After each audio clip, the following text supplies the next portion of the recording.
David Tesano González. Vamos a hablar de la industria gasífera en la República Argentina. Básicamente la presentación va a consistir en hacer una descripción de la infraestructura, de la composición de la demanda, vamos a ver algo de costos de combustibles y finalmente veremos cuáles son las perspectivas del futuro inmediato, de mediano y largo plazo que estamos previendo, por lo menos que de acuerdo a mi análisis es lo que va a ocurrir. Una de las razones de existencia de la Federación y que ha sido un principio básico en nuestra gestión es la de generar mecanismos que doten de herramientas al empresario a los fines de tomar una decisión eficiente en el comercio, al menos la más eficiente que se pueda. Hemos tomado varios caminos y que lo vamos aumentando por etapas y de acuerdo al paso del tiempo. Uno de esos mecanismos es un curso anual que tomamos todas las actividades de las estaciones de servicio y lo dividimos en 10 módulos. También desarrollamos esta misma capacitación o misma charla en el interior de la provincia, ya más abocada a los mandos medios, que son a los gerentes, dirigidos a los gerentes, a los que son los encargados de turno y los representantes de las estaciones de servicio.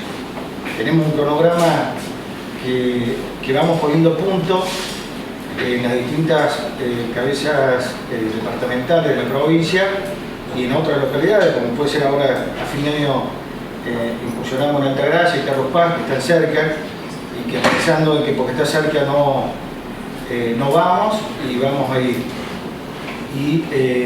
Y también es una lo que es lo presencial.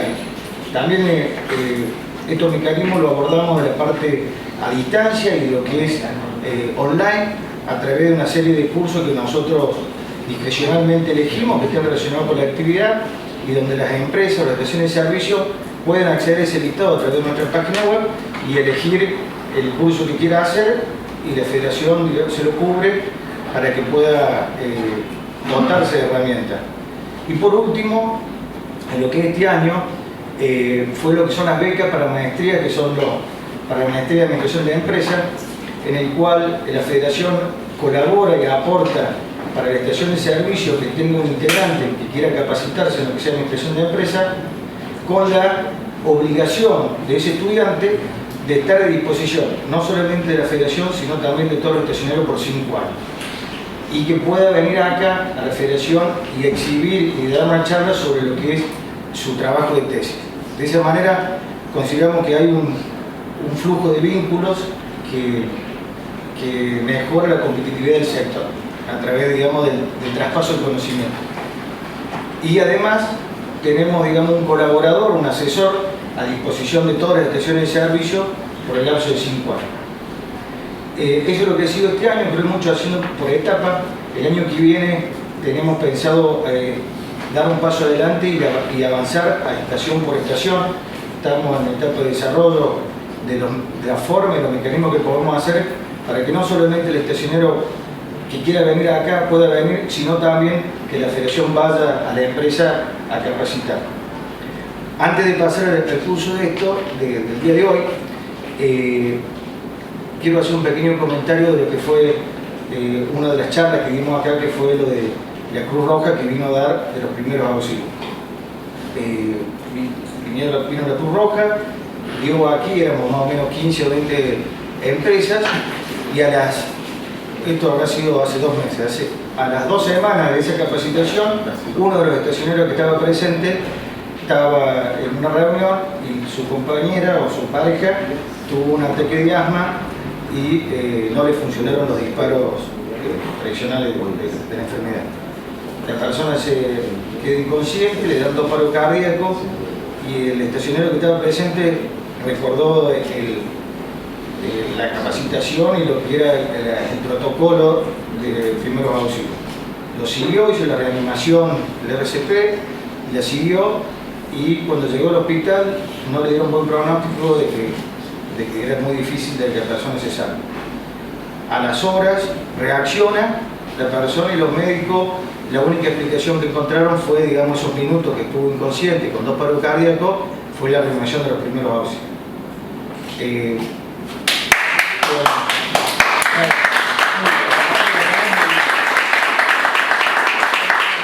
Haber salvado una vida con una capacitación tan simple como es organizar a que venga la Cruz Roja es muy satisfactorio y realmente es para transmitirlo, porque todas las personas que siempre estaremos con la intención de hacerlo no nos tomamos el trabajo de poder ir a una capacitación de Cruz Roja, de cualquiera de las organizaciones que hagan este tipo de charlas. Por eso también, a raíz de ese caso, de ese hecho, de esa historia, es que vamos a organizar también una capacitación de la Cruz Roja, estación por estación, tanto en Córdoba como en el interior de la provincia. Estamos en desarrollo de ver si hacemos estación por estación en Córdoba, y en la provincia podemos aglutinar un poco en un lugar que puede ser un hotel o un salón, o ir estación por estación. Ya hemos tenido varias reuniones con ellos y estamos en el trabajo fino, digamos, de esa organización. Retomando lo que es el Instituto de Capacitación y el curso anual, que es el presencial que estamos el día de hoy, el año pasado hicimos hincapié en lo que era la industria petrolera. Vino una persona, un profesional, y hablamos sobre lo que era la industria petrolera. Ese módulo estaba también lo que era la industria gasífera, pero por supuesto por la extensión del contenido no nos dio para poder hablar y expresarnos sobre el tema. Quiero que este año sí hemos invertido, digamos, lo que es la temática, y le vamos a dar prioridad a la industria gasífera. Sin perjuicio que el mes que viene, el mes siguiente, en noviembre, viene Fernando Clara, que es un gerente de hoy combustible, a hablar sobre la industria ya de la parte del downstream, que es lo que es la distribución y la comercialización de nuestra parte. Así que, Pablo, te cedo la palabra. Sí. Bueno, buenas noches a todos, gracias por venir. Vamos a dar la bienvenida a David Tesano, que hoy nos acompaña. La verdad que desde ya orgullosos estamos de tenerlo acá en Córdoba, y quiero darle por lo menos la experiencia y la trayectoria que tiene David con respecto a lo que es con respecto a la industria del gas. Acá estamos hablando que fue interventor en el gas, fue presidente de la Comisión de Gas y Energía de ALPER, presidente y del directorio de IPF Energía Eléctrica Sociedad Anónima, presidente del directorio de Metrogas, presidente del directorio de Metrogas Energía Sociedad Anónima, presidente del directorio de Mega Sociedad Anónima, gerente ejecutivo de Gas y Energía IPF Sociedad Anónima, responsable comercial de gas natural, GNL, terminales de GNL, almacenamiento subterráneo de Idadmea, Mega, Blue Petrol, Energía Sociedad Anónima y mucho más. O sea, estaría 20 minutos más diciendo lo que es. La verdad que le pido un fuerte aplauso para él, que nos está acompañando.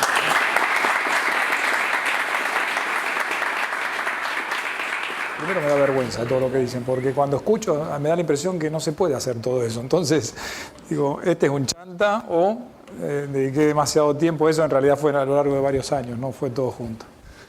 Pero empecé a trabajar en el año 80 en esta industria, así que si no sabría del tema, la verdad que tendría que ser bastante tonto.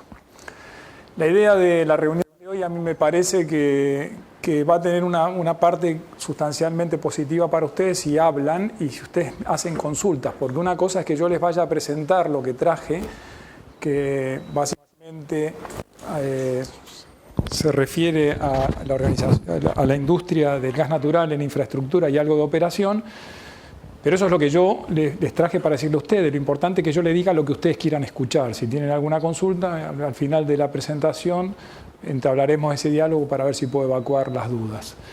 Con lo cual la presentación vamos a ir rápido. También podemos volver si alguien tiene alguna duda. A mí no me molesta que me interrumpan y que me vayan preguntando. Bien, en principio, este es el sistema gasífero en 1993. O sea, se ve chiquita la fecha acá, al que se refiere el sistema. Esto es como están distribuida la producción de gas en la República Argentina: 60% correspondía a la cuenca neuquina, 17% venía del norte y 23% de la cuenca austral, que incluye Tierra del Fuego con el offshore y la parte de Santa Cruz y Chubut, todo como una cuenca que se conoce como San Jorge y cuenca austral.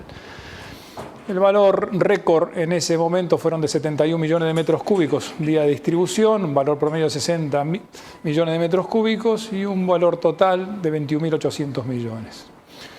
Ahora vayamos al año 2016. La cuenca, fíjense la declinación que tuvo la cuenca noroeste en 5%, 12% viene de Bolivia. Básicamente lo que se hizo fue cubrir la declinación de los yacimientos del norte con gas importado de Bolivia. El año pasado entraron cantidades que quizás no son sustancialmente muy grandes, pero que contribuyeron a reducir los niveles de corte, tanto por lo que se conoce gasoducto norandino en el norte de la Argentina, de GNL que está en la zona de Mejillones en Chile, y una parte por Gas Andes, a la altura de Mendoza, que trajo gas de una terminal que se llama Quintero. La cuenca neuquina redujo en algo su participación, en forma importante también, digamos, pues fue declinación de varios años, aumentando algo la cuenca austral, sobre todo por los yacimientos que fueron muy publicitados de la cuenca offshore, de los desarrollos de Carina, se escuchó mucho en un momento, después se puso de moda Vaca Muerta y la gente se olvidó de Carina, pero primero se hablaba mucho de Carina. Y el GNL con 2 terminales, una que está en Escobar y otra en Bahía Blanca, aportó el 10% de la oferta. Fíjense que el valor récord fue de 155 millones, aún con algunas crisis de declinación y años que fueron bastante duros para la industria, más que duplicó el valor promedio de 130 millones y 48 mil millones de metros cúbicos. A ver, siempre uno cuando viene a hacer este tipo de charlas no sabe muy bien qué información trae la gente, por lo tanto puede haber algo que sea básico, pero vamos a pasar rápido para que ustedes por lo menos sepan cómo está estructurada la industria del gas en la Argentina. 2 compañías de transporte, una la ven en azul, que es Transportadora de Gas del Norte, y lo que está en rojo es Transportadora Gas del Sur. Acá hay una extensión que en realidad corresponde a una distribuidora también, que es Camuzzi Gas del Sur, pero el gasoducto de transportadora viene de Neuquén hasta Bahía Blanca, el de Tierra del Fuego que va hasta Bahía Blanca, y se juntan en un hub y salen 3 gasoductos a Buenos Aires, en lo que se conoce como el tramo final. 2 licenciatarias de transporte, como decía, 9 de distribución, y hay hoy 66 subdistribuidoras. Este número no es un número menor, es un número para tener en cuenta. La subdistribuidora solamente tiene un escenario para entrar en operación, que es cuando la distribuidora no tiene la rentabilidad que la ley establece para hacer un desarrollo de la infraestructura. A ver, si se hubiese seguido con la ley, la distribuidora no tiene la opción de decidir si hace la inversión o no. En la medida que se le dé una rentabilidad sobre un plan de inversiones, está obligado a hacerlo. Eso es lo que marca la ley.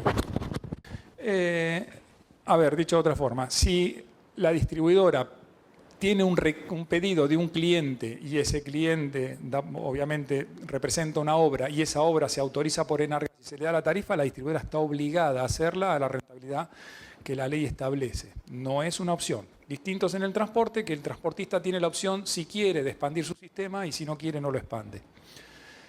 ¿Qué pasó durante todo este tiempo?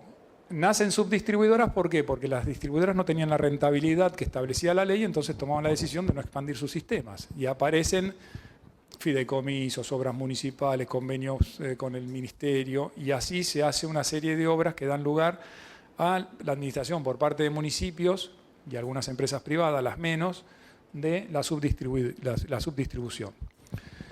El distribuidor de gas tiene prioridad de abastecimiento. En la ley se habla de exclusividad geográfica. Cuando ven los colores, estamos viendo las zonas, salvo aquí que no se ve bien en Capital Federal por una cuestión obvia por tamaño, pero Metrogas tiene Capital Federal y una parte del sur del Gran Buenos Aires. Gas Natural Van tiene la zona norte del Gran Buenos Aires. Después estamos viendo lo que es Camuzzi Gas Pampeana, Camuzzi Gas del Sur, Cuyana, Ecogas, Gas Nor, y la novena, esto es Litoral y esto es la novena, Gasnea.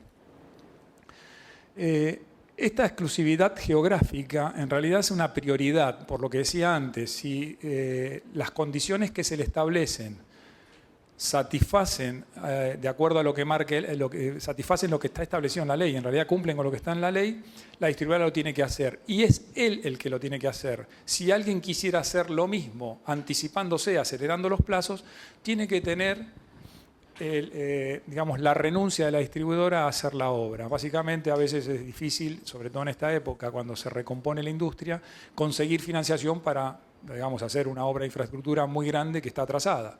El mejor ejemplo es la provincia de Córdoba, que largó una serie de gasoductos que lo que hacen es aceleran los plazos de desarrollo de la infraestructura de gas en la provincia por financiación, digamos, del propio gobierno, no conozco la fuente, pero en lugar de pedirle al usuario que contribuya con su tarifa, con un aumento tarifario para hacer este plan de obras.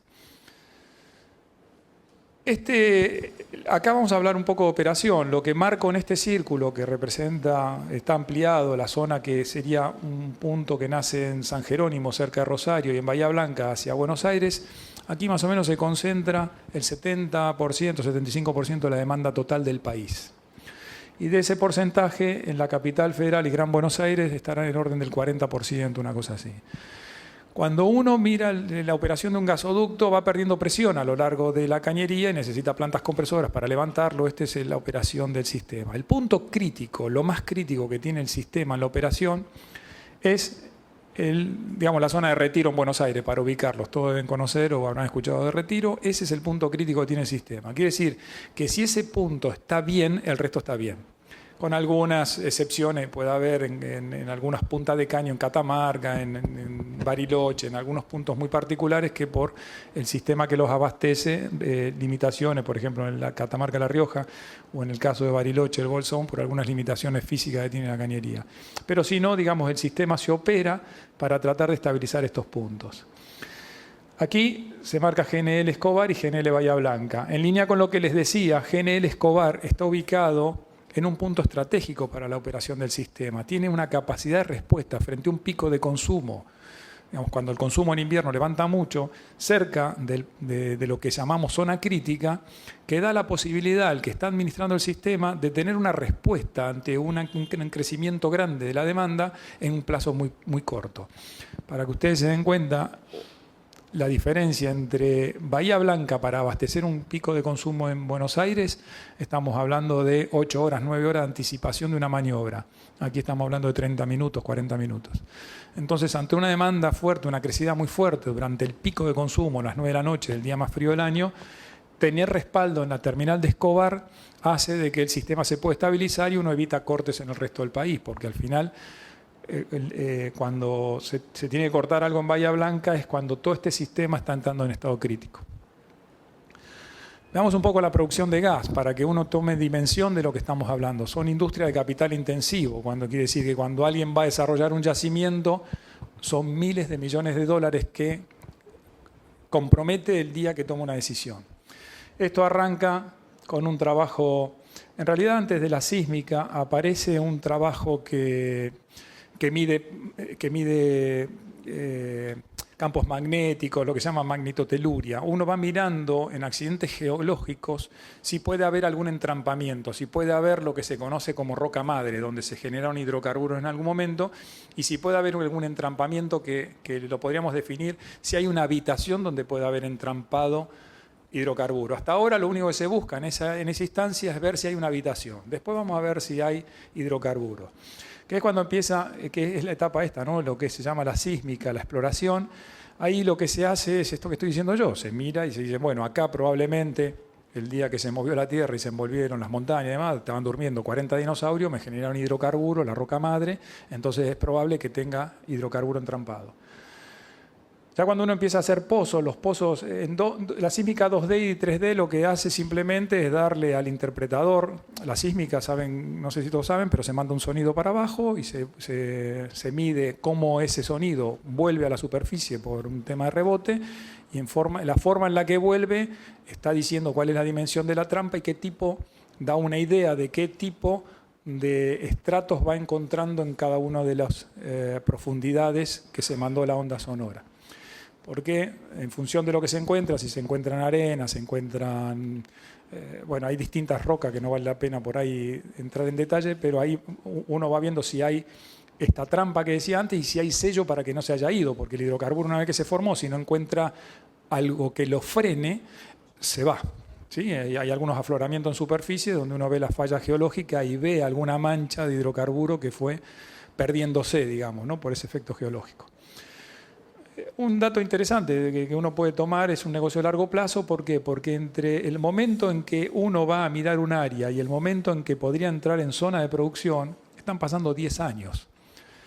No sé si todos manejan conceptos económicos, pero si uno calcula el valor actual descontado una tasa del 15%, a ver, si yo iría a un banco y pongo un peso al 15%, Cuando voy al año 10, el valor de ese peso me permite me permite tener un valor de dinero que se me hace igual en ese momento que en este otro.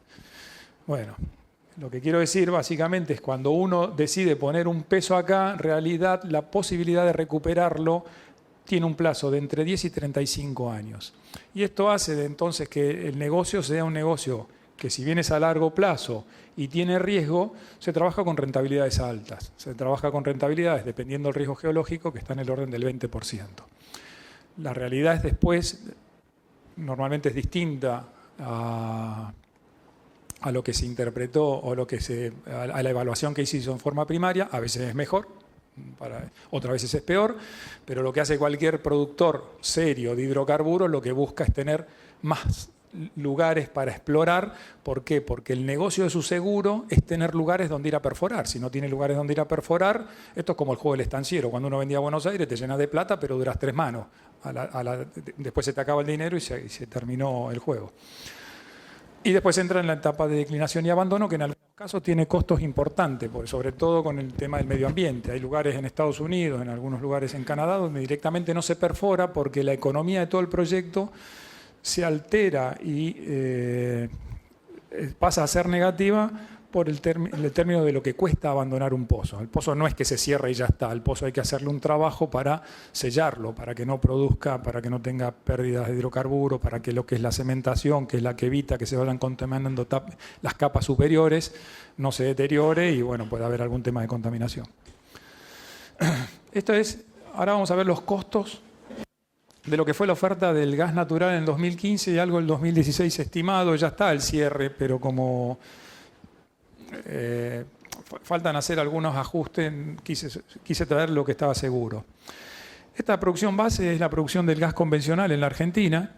Este es el valor al que se retribuía, $2.49 por millón de BTU. La unidad que se mide es el millón de BTU, que es una unidad inglesa, pero que tiene su equivalente en kilocalorías. Acá les doy otro concepto. Cuando uno habla de gas natural, se suele hablar de metro cúbico, pero el metro cúbico es el envase. Lo importante es lo que tiene adentro, que son la cantidad de kilocalorías, que es lo que le da la energía que después se convierte. El metro cúbico no es el millón de BTU. El millón de BTU es comparable a la kilocaloría.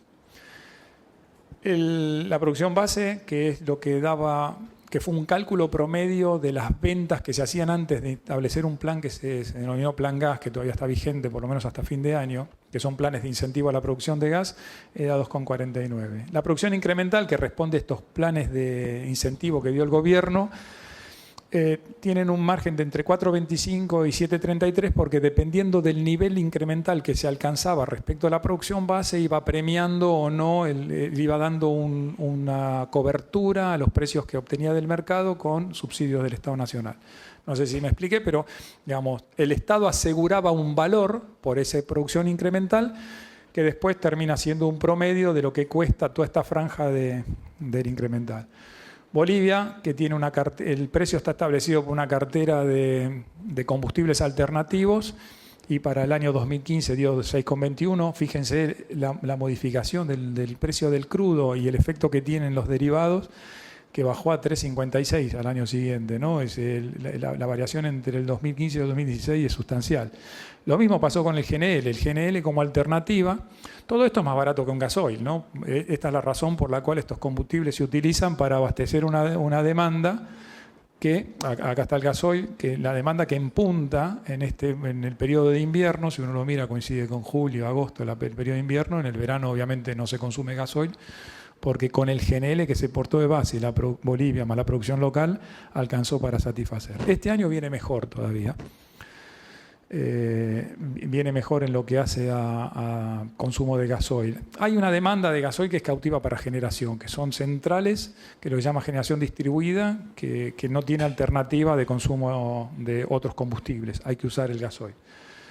Pero bueno, también el gasoil, si bien tuvo un impacto menor. ¿Por qué? Porque esto es un commodity, entonces se trabaja con import-export parity y los valores del gasoil, que es un combustible muy demandado, no reflejaron tanta variación como los otros que respondían a canastas de pool. Y en el tema, perdón, que me olvidé de mencionar, en el tema del promedio que aumenta del 4.25 a 4.72 es ¿por qué? Porque el plan gas originalmente consideraba declinación de la curva base y sumaba al incremental parte de ese volumen, digamos, le reconocía al productor que el yacimiento por condición natural declinara al 12% y a veces parte del convencional en realidad declinaba menos, por ahí declinó un 10% porque hay alguna campaña de aceleración, de uno perfora más pozos y puede levantar el plató de producción y entonces logra obtener un valor mejor para ese gas natural porque el plan gas lo establecía así.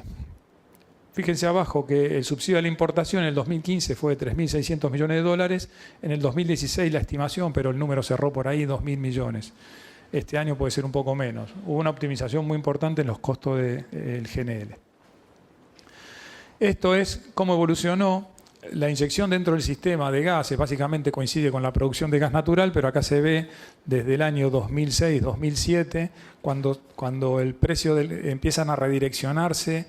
Los contratos de gas ya no se respetan, no se respetan los contratos que tenían firmados con empresas industriales y el residencial empieza a demandar más gas porque el consumo se incrementó, empieza a haber una declinación porque el productor no invierte básicamente hasta que llega este plan gas. Cuando llega el plan gas se revierte la tendencia y ahora sigue aumentando. ¿Cómo se distribuyó el gas natural? ¿A quién se le vendió? ¿Cuáles son los segmentos? El residencial, que se llevó un 24% del consumo, hablamos del año 2016, el comercio 3,1%. Acá lo que me parece importante para ustedes es ver que el GNC participa con un 6,3% de la demanda total del país. Y es un consumo que es realmente muy constante, o sea que en realidad es muy atractivo para cualquier productor tener un consumo que se comporte igual que su capacidad de producción. Cuando el productor está invirtiendo en perforar para mantener lo que se conoce como un plató de producción, una curva de producción que es lo más pareja posible, en realidad lo que le interesa es que haya alguien que consuma de la misma forma para no tener que variar la operación del yacimiento. Cuando uno reduce la producción de un yacimiento, pierde capacidad de producción porque el comportamiento geológico hace de que cuando uno le varía la presión en la cabeza del pozo, el yacimiento es como que entra en un letargo, se acomoda y después vuelve a recuperar. A veces no recupera. Hay yacimientos donde se reinyectó gas, como Loma La Lata, pero al ser un yacimiento tan grande, cuando se reinyectaba el gas iba a cualquier parte. Hay otros yacimientos donde una de las cosas que también estuve encargado fue un reservorio que hay en Comodoro Rivadavia, que se llama Diadema, que ahí se hicieron es un yacimiento depletado, entonces se reinyectaba gas. Cuando fuimos a medir hasta dónde llegaba el gas, tuvimos que hacer algunos pozos para poder volver a recuperar lo que inyectábamos, si no se nos perdía, pues se va tan lejos que no le damos capacidad para que vuelva con la presión, que si no hay que inyectar mucho, ¿no? Disculpen, sí. En el gráfico anterior, según los últimos meses, hay capacidad de sobra de transporte. Sí. Hay bastante capacidad ociosa, o sea que transporte no falta. No, siempre depende de la cuenca a lo que nos referimos. En este momento no hay limitaciones todavía de capacidad de transporte. Si aumenta la inyección a lo que uno está estimando que va a aumentar el próximo año y el que sigue, la restricción no es por capacidad de transporte para llegar al punto de consumo que sería Buenos Aires, ¿no? Donde están las centrales eléctricas, que sería el objetivo seguro de venta. El GNC está en la base. Uno lo pone en la base cuando mira la demanda y lo deja como ese va siempre. El residencial va siempre, el P3, que sería el comercio chico y la industria chica, va siempre, el GNC va siempre, y después empezamos a hablar de los que uno puede dar un servicio distinto con cortes y demás. Hoy el transporte no es la limitante, existe capacidad disponible y ociosa para incrementar producción y traerlo hasta los centros de consumo. Lo que es atractivo me parece para el productor el GNC, que el GNC no depende de la temperatura, como el residencial, porque el residencial, acuérdense, despacho, los picos y los valles son 10 veces. En vez del GNC es un consumo constante y es atractivo. A eso me refería antes. Es un consumo tan parejo que la verdad que es muy atractivo para la venta, no hay mucho que discutir, porque en realidad con una distribuidora es complicado determinar la relación entre lo que uno vende en verano y vende en invierno, porque eso también define las campañas de perforación y el comportamiento de un yacimiento. Hay yacimientos que son más fáciles de operar con variaciones y hay otros que son más complicados. Cuando uno escucha hablar de este gas no convencional, vaca muerta, realmente es complicado operarlo con mucha fluctuación, porque ahora sí podemos hablar un poquito de... requiere una perforación casi constante. Se trabaja en una modalidad que se llama factoría. Se montan unos rieles con unos equipos de perforación y se va perforando muy seguido un pozo del otro. ¿Por qué? Porque como aquí hay fracturada una roca que es una roca muy dura, no tiene canales de evacuación del hidrocarburo como tiene el convencional, que son más extensos. Cuando uno fractura una roca de convencional puede tener un área de incidencia que es hasta 4 o 5 veces la que puede tener con un no convencional. Y acá siempre voy a dar un ejemplo para algunos auditorios que me parece que por lo menos para que uno lo use en un asado es útil. El convencional sería como una piedra pómez y el hidrocarburo está entrampado en cada celdita de una piedra pómez. El Thai gas que uno conoce y escucha como Thai gas sería un ladrillo de esos colorados que vemos por ahí. Y el shale es un mármol. O sea, el hidrocarburo está atrapado en un mármol. Hay que fracturar el mármol para liberar hidrocarburo. Hay que fracturar el ladrillo para liberar hidrocarburo y hay que fracturar la piedra pómez para liberar el hidrocarburo. O sea, el primero es mucho más sencillo que el shale en este caso. De todas formas, ya hay técnicas de producción que permiten que eso se haga, ¿no? Tienen economía, si no, no se haría. Entonces, vuelvo a repetir, en esta presentación del 100%, el 6,3% corresponde al GNC y el 36% de las centrales eléctricas como gran driver, normalmente era un tercio, la demanda, un tercio industria, un tercio eléctrico. La verdad es que la industria cayó algo durante los últimos años, se ha deteriorado, está recuperando algo estos últimos tiempos. Y la variable de ajuste es la central eléctrica, que cada vez queman menos combustible líquido para quemar gas natural. La cantidad de usuarios 8.600.000, de los cuales entre Metrogas y gas natural van, estamos hablando de 3.600.000. De esta cantidad de usuarios que corresponde a todos, 3.600.000 aproximadamente están en esta zona.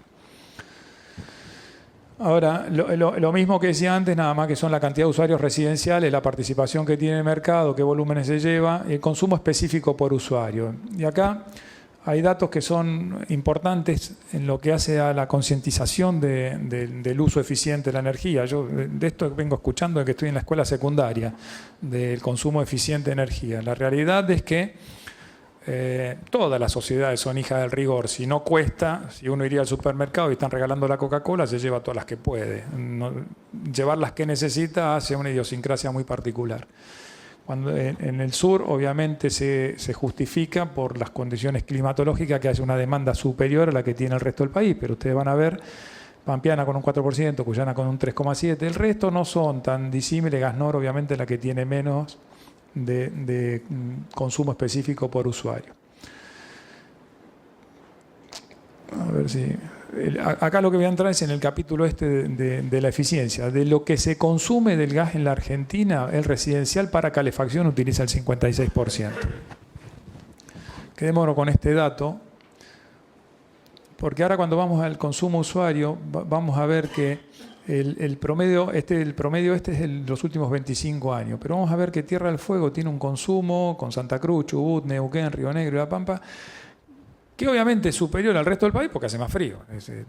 Es normal que calefaccionar una casa en estos lugares requiera más energía que en un lugar donde la temperatura media a alcanzar es más baja. De todas formas, les voy a decir que hay zonas como en la provincia de Buenos Aires que realmente tienen una sensación térmica, dependiendo digamos, para el tipo de construcción que se utiliza en Argentina, que son realmente muy frías, comparables a zonas de la Patagonia.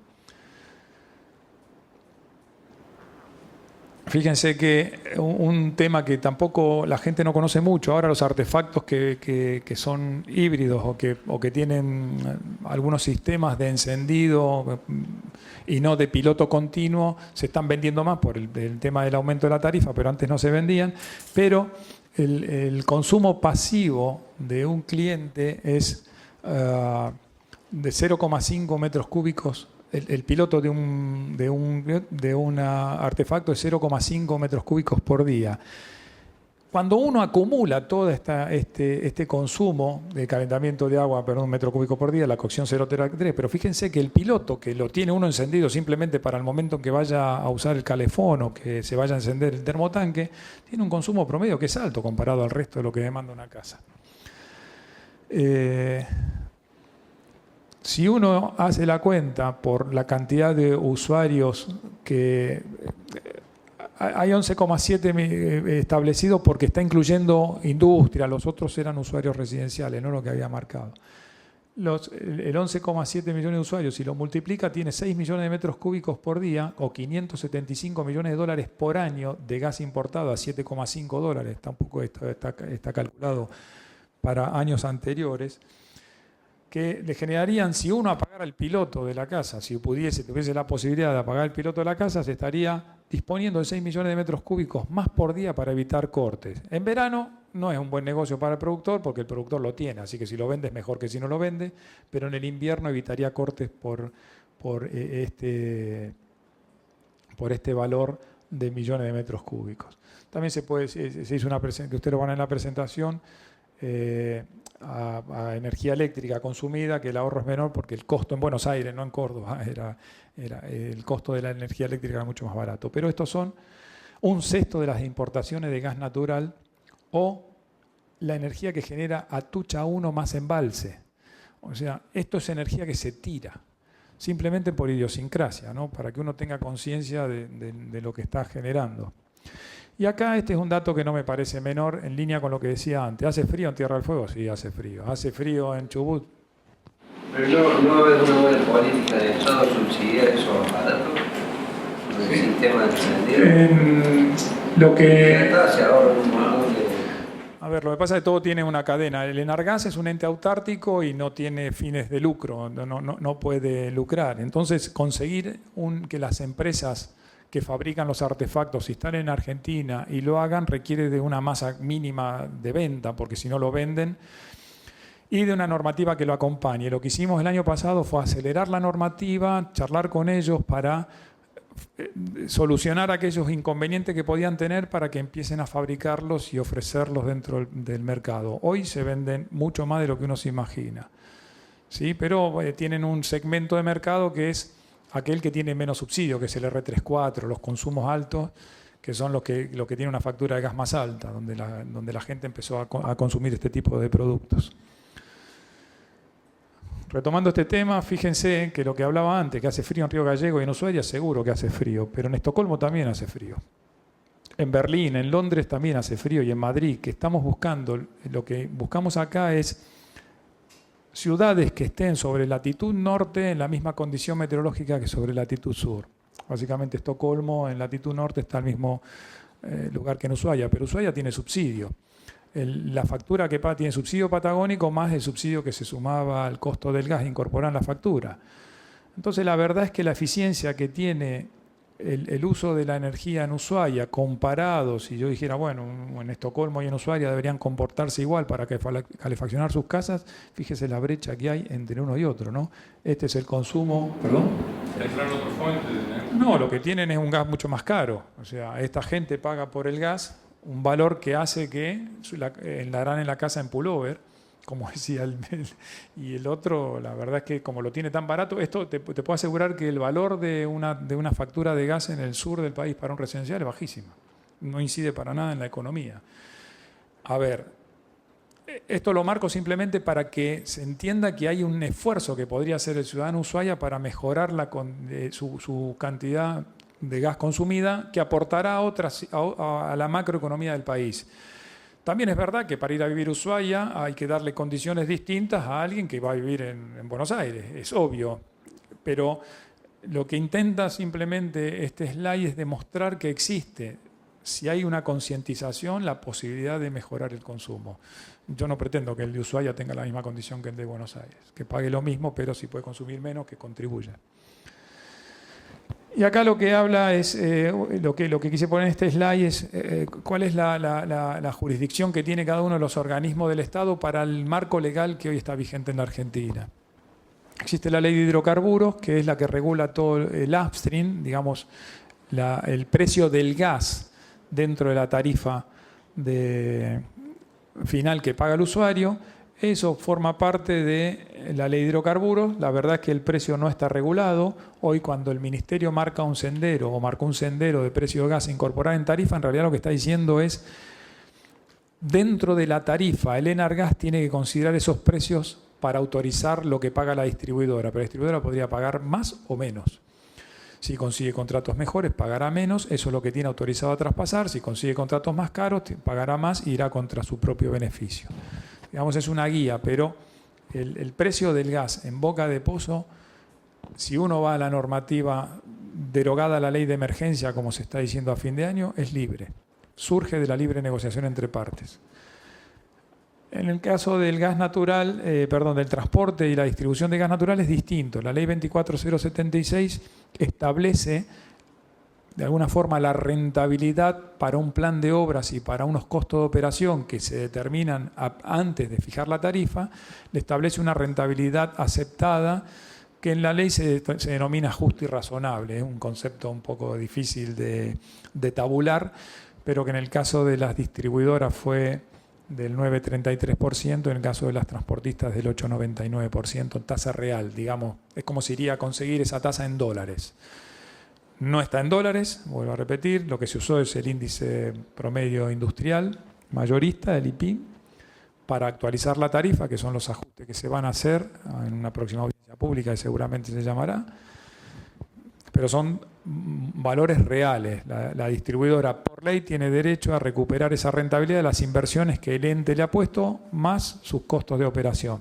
Y eso está regulado, o sea, si gana más, existe al quinto año de vigencia de las tarifas, duran 5 años, al quinto año se revisa esa tarifa y se la baja si tuvo ganancias muy grandes, se la sube si las ganancias no fueron así porque los costos fueron mayores, y también están afectadas por la inversión que se le ponga a la distribuidora. Cuando se le dan inversiones, se le aumenta para que pueda recuperar esa inversión, y el otro escenario no existe porque no puede desinvertir. La parte de hidrocarburos no la entendí o justo pensé en otra cosa. ¿Cómo está, digamos, cómo está hecho para que se llegue al libre mercado?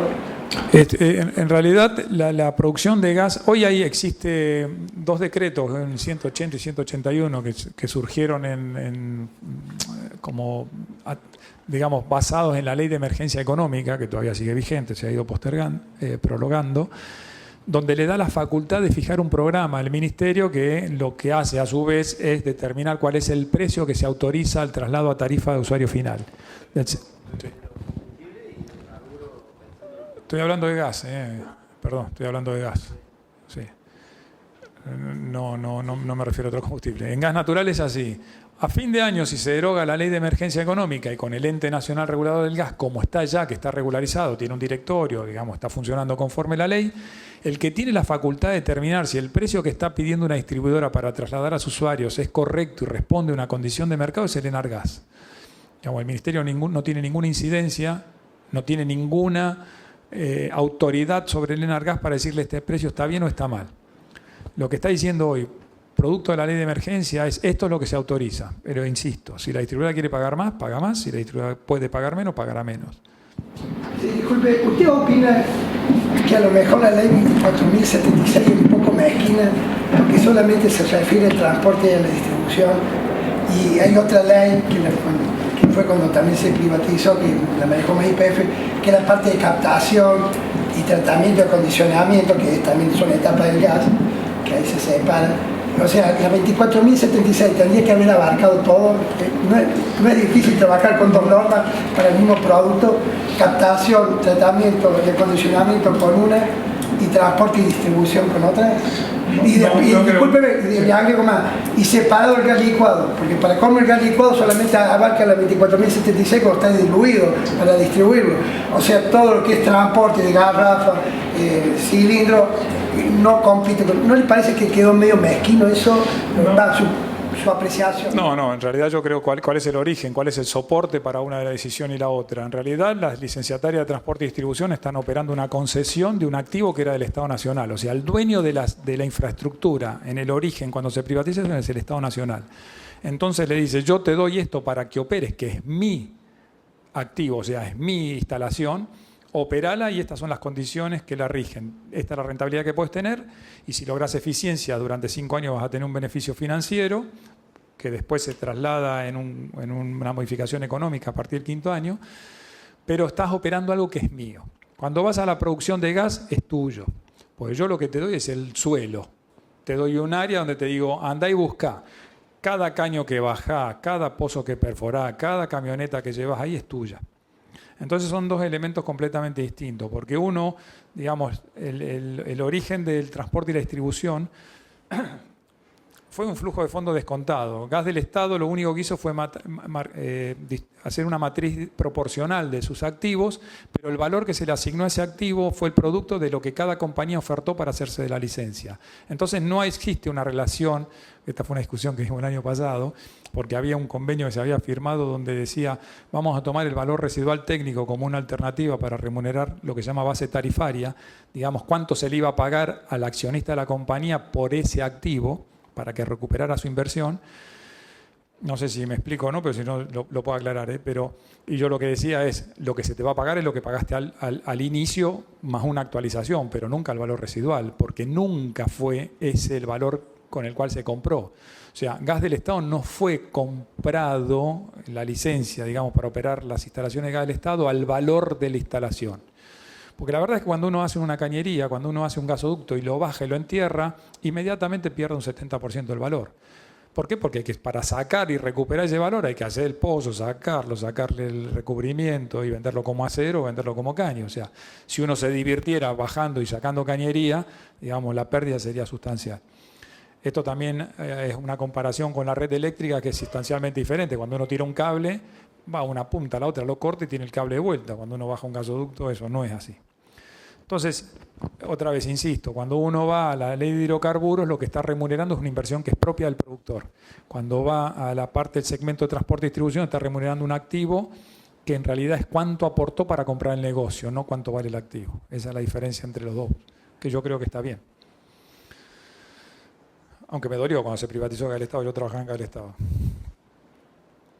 Bien. El Ente Nacional de Regulador del Gas, que eso les compete por lo menos para saber en cuáles son las tareas que tiene, regula el transporte y la distribución, como decía recién, genera normativa técnica, cuadros tarifarios, incluso al GNL. Algo que comentaste y que sí es mi idea, yo creo que tanto lo que hace a GLP, completa la cadena, como el gas natural licuado, que hoy solamente tiene algunas menciones dentro de la normativa, tienen que ir al ámbito del Enargas. Es verdad que hoy es solamente el gas licuado cuando sale de la planta de gasificación de una instalación de propano-aire, pasa a la órbita del Enargas. La verdad es que hay una zona gris ahí de quién es el responsable de la planta, que lo estuvimos viendo y desde mi punto de vista tendría que pasar a la órbita del Enargas. Hoy está en el Ministerio de Energía a través de una secretaría. Fiscalización, ¿sí? Lo que hace es ver que todo esto que decíamos nosotros, las obligaciones que tiene el transporte y la distribución se cumplan. Básicamente hace todo un proceso de auditoría, le vamos a dar plata dentro de la tarifa para que haga obras, lo que se va a ver es que se hagan esas obras y que se hagan en las condiciones que se tienen que hacer. Y resolución de controversias. Esto no es un tema menor. Cuando uno tiene una disputa con la distribuidora, vamos a suponer que una estación de GNC tiene una disputa con la distribuidora, el ámbito en el cual se resuelve esa controversia es el Enargas, que funciona como un tribunal de primera instancia. El fallo del Enargas es recurrible ante la instancia superior, que sería una cámara, ¿no es cierto? La cámara en la contenciosa. Pero uno puede ir al Enargas a decirle tengo un problema con la distribuidora y no necesariamente tiene que ir a la justicia ordinaria.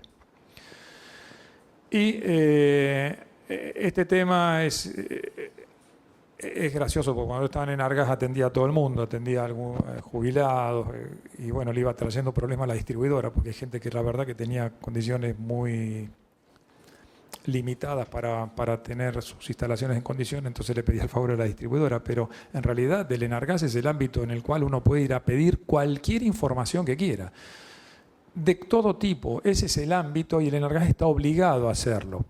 A ver, no es un punto menor que uno marca acá, el asesoramiento al Poder Ejecutivo Nacional, renegociación de contratos. Todo esto como renegociación de contratos en realidad me refiero a algo que hicimos durante la revisión tarifaria integral. ¿Por qué? Porque el ente fija tarifa de un momento determinado en adelante, pero de ahí para atrás toda la resolución de controversia, posible juicio contra el Estado Nacional, correspondía a un organismo que se llamaba UNIRREN, Unidad de Renegociación, algo así, no me acuerdo bien, que quedó bajo el órbito de Economía y Ministerio de Energía. Bueno, me tocó trabajar en ese aspecto para resolver estas controversias y evitar que el Estado Nacional tuviese juicios futuros por este incumplimiento contractual, porque la verdad que durante 15 años no se cumplió con lo que estaba establecido en los contratos de concesión con las empresas de transporte y distribución. Si quieren acá podemos romper con algo que uno escucha por ahí, escucha graciosamente que la cantidad de subsidios que recibieron las empresas distribuidoras y de transporte, no recibieron ni un peso en subsidio. El subsidio iba al productor de gas, no a la distribuidora. Si la distribuidora, la única forma que tenía de evitar su responsabilidad era a través de un subdistribuidor haciendo redes que le hubiesen correspondido a él si hubiese tenido las condiciones para hacerla. O sea, lo que tenía era una protección dada por la propia ley para evitar invertir a riesgo, digamos. Porque si le iba a poner un peso y no iba a recuperarlo, por ley no estaba obligado. Otras obligaciones, por la ley de emergencia, las tenía igual, ¿sí? Insisto, cualquier usuario que tenga algún inconveniente puede ir a Enargas y pedirlo. Y el peor derecho es el que no se ejerce. O sea, si uno no va a Enargas a hacer el ensayo, después criticar que no se resuelve, tampoco sirve. Y la verdad que a veces es tedioso. Uno va a Enargas un día, va 2 días, va 3 días, no te dan respuesta. Bueno, yo la verdad que soy de la idea que hay que ir muchos días y si no les hacen caso, me llaman a mí, a través de Pablo, que yo los acompaño para que le hagan caso. Bien, lo que hablábamos antes, cómo se compone la tarifa de gas natural, son 3 componentes. Este sería libre, hoy tiene un precio testigo dado por el Estado Nacional, que es producto de una foto, vuelvo a insistir, donde lo que hizo, a ver, con el fallo de la Corte, cuando usted se acuerda cuando hubo el primer aumento, que la Corte dijo no, como esto no fue producto de una audiencia pública, no fue consensuado, entonces vuelven para atrás. Lo que quedó el Ministerio, decisión pura y exclusiva del Ministerio, es que haciendo una audiencia pública donde marcaba un sendero de precios a lo largo de los próximos años, se quitaba esa obligación que la Corte le había impuesto de hacer una consulta. Entonces tomó el valor de lo que costaba el GNL en ese momento y dijo, bueno, ahora lo descompongo en saltos discretos y voy dando los senderos. Pero vale lo que vale, o sea, si mañana a un productor de gas le sobra gas en verano, lo va a vender más barato que ese valor. Y si no hay plan gas que le pague la diferencia, correrá todo a riesgo. Y si no le gusta, irá a invertir a Namibia. Y alguien tendrá que hacer algo distinto para que empiece a invertir en la Argentina, si hablamos de una empresa extranjera. ¿Y cómo se factura el gas natural? El precio del gas, como decía antes, hoy, estamos poniendo en abril 2007, aumentó. Excluyo la Patagonia porque la Patagonia, ese sendero que antes se igualaba en el 2018, en la Patagonia se extendió al 2022 porque obviamente los reclamos y el impacto que había tenido, porque no habían tenido aumentos anteriores, había sido mucho mayor. Y acá tienen la incidencia después de abril 2007, cuando ya hemos puesto en marcha la RTI con las inversiones, promedio es el gas natural un 40%, el 32% es transporte y distribución y 28% son impuestos.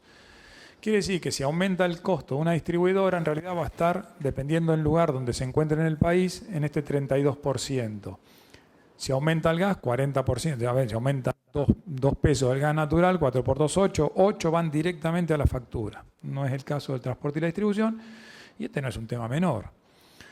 Algunos que critican se llevan el 30% de impuestos para hacer obras o para administrar, para hacer hospitales, para hacer escuelas, para hacer rutas.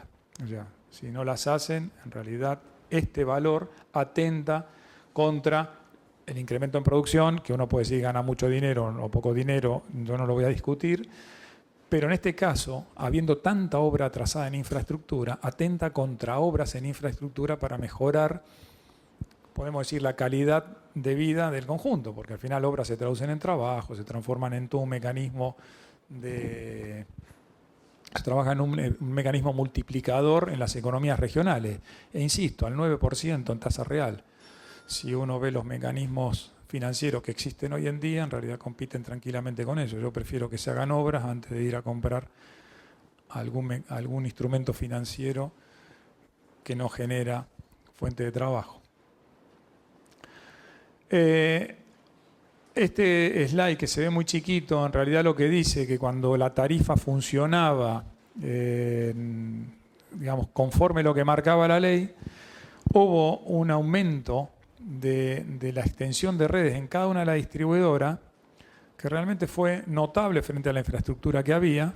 Después entra en un valle donde no se hizo nada durante mucho tiempo y ahora la intención de la recomposición tarifaria es que nuevamente vuelva a haber ese plan de obras para ir solucionando algunos problemas que en algunos casos son muy importantes. Insisto, en Córdoba el gobierno de Córdoba tomó una decisión hace un tiempo, ahora la distribuidora también está haciendo obras con la revisión tarifaria integral, y entonces acá los tiempos de convergencia entre la necesidad y la infraestructura están acelerados. Hay lugares donde esto realmente es un problema serio.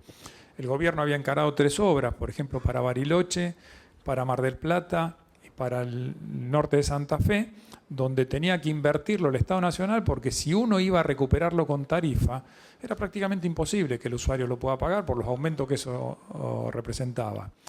Y algunas críticas que uno puede hacer a la ley 24076, que desde mi punto de vista deberían ser revisados, se ven claramente cuando uno toma la distribuidora Gasnea.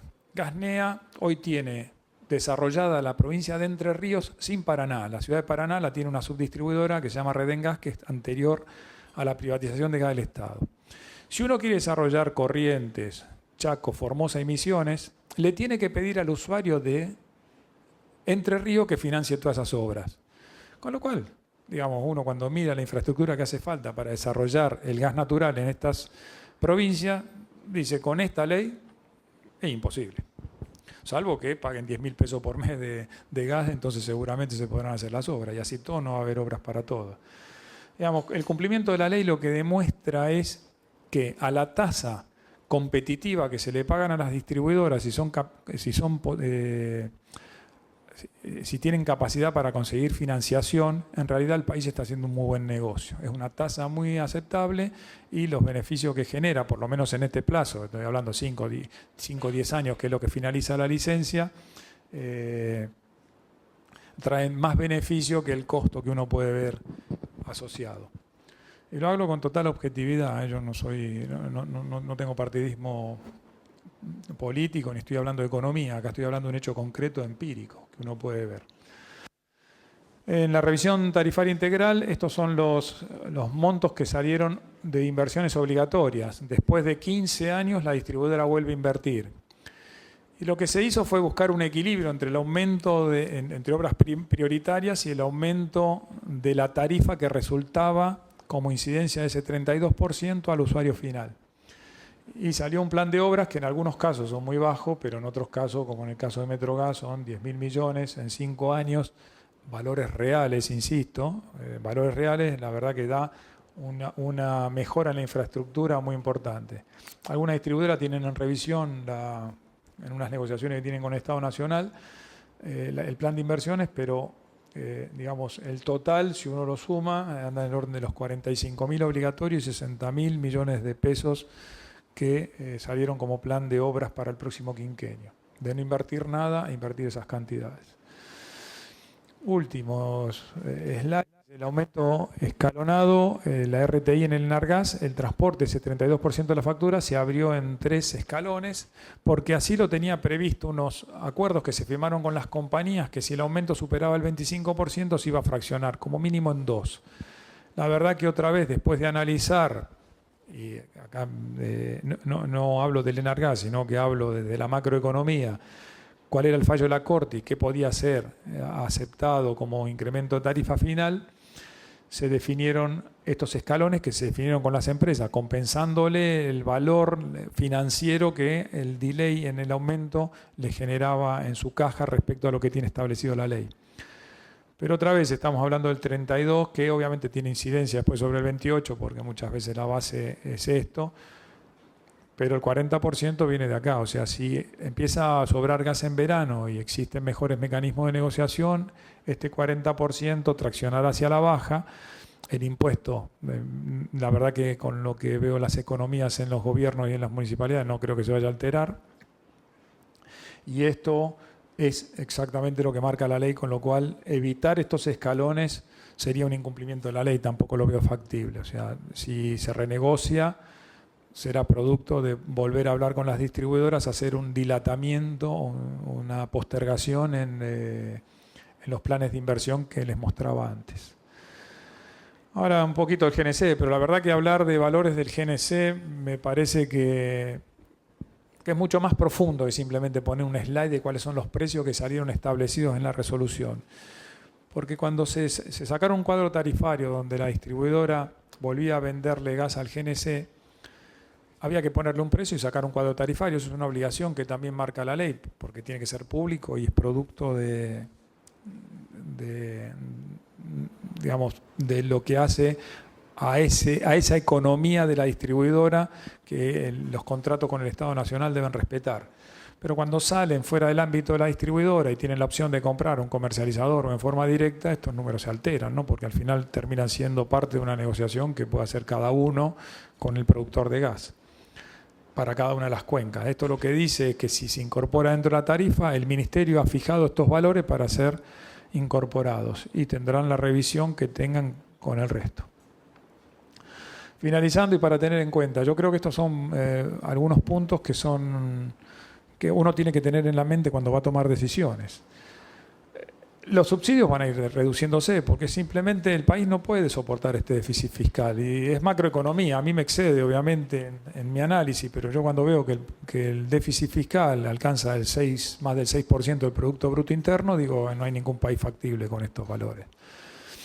Y la energía es fundamental para el crecimiento, porque la energía termina siendo la materia, una de las bases para que se pueda transformar materia prima que agrega valor y genera trabajo. Si no tenemos energía, cualquier discurso que se haga en esa línea va a ser mentira. Y si lo que vamos a hacer es importar energía para lograr este cometido, lo que estamos haciendo es transfiriendo renta, porque los valores a los que se importa son más altos que los valores que se producen en la macroeconomía dentro del país. Es verdad que va a haber elasticidad, ya se vio algo en los consumos específicos que marcaba antes y en las conductas. Yo cuando trabajaba en del Estado no teníamos tanta información, no teníamos computadoras, es increíble, pero yo mi examen de ingreso lo rendí con una regla de cálculo. Entonces había un trabajo que era un trabajo artesanal, se le preguntaba a la tía, a los amigos si prendía la estufa o no prendía la estufa, porque es cuando uno empieza a tener la inercia de consumo. En ese mismo trabajo que estamos haciendo ahora para poder medir la inercia, porque la inercia de consumo y la elasticidad en realidad requiere de dos inviernos parecidos. Si el invierno pasado hizo mucho frío y vino el aumento tarifario, pero la tarifa no aumentó y este hizo calor, el esfuerzo para reducir el consumo este año es mínimo. O sea, la verdad que si hace calor, en realidad se me reduce por una cuestión climatológica nada más. Pero estamos convencidos que el aumento tarifario genera elasticidad, o sea, lo que va a hacer que la demanda residencial en las casas baje. En vez de tener tu casa a 25 grados, 26 grados, la tendrás a 22. ¿Sí? Va a haber incremento de la producción local. Ya hay un yacimiento que está próximo de Shell, que está por entrar en servicio, que es Fortín de Piedra, muy publicitado por Tecpetrol. Está el gasoducto que vincula con la red principal del país en Neuquén. Tiene impacto ambiental, prácticamente está para iniciarse su construcción, si no se inició ya, porque era una decisión inminente, y eso va a agregar alrededor de 7 millones de metros cúbicos al sistema. Al haber incremento de la producción, como dije antes, y tener una demanda estacional, lo que hace, hay excedentes en verano. Fíjense que cuando les mostraba el gráfico de precios, en realidad también estaba mostrando el gráfico de lo que se determina como el supply, como el abastecimiento. No había gasoil en verano, había algo de GNL, bueno, el GNL va a desaparecer. Algo de Bolivia tiene limitación, porque Bolivia en realidad del norte es un gasoducto que al tener tanta densidad poblacional funciona como un gasoducto de transporte y distribución. Es poco lo que llega como remanente a Rosario para que a su vez vaya a Buenos Aires. Los gasoductos que son de transporte son aquellos que tienen poca densidad poblacional, como los que vienen de Neuquén por alta capacidad de producción, y los que vienen del sur, que hay poca gente, entonces no lo consumen en el camino y llegan hasta Buenos Aires. Esos son gastos de transporte. En el norte, la producción de Bolivia es muy errática, por lo menos lo fue en los años pasados, por más que se haya alojado el embajador de Bolivia, pero era así. Si Brasil demanda, bajan. Si hay agua en Brasil, empiezan a entregar más a la Argentina. Si no hay agua en Brasil, empiezan a restarle. Pero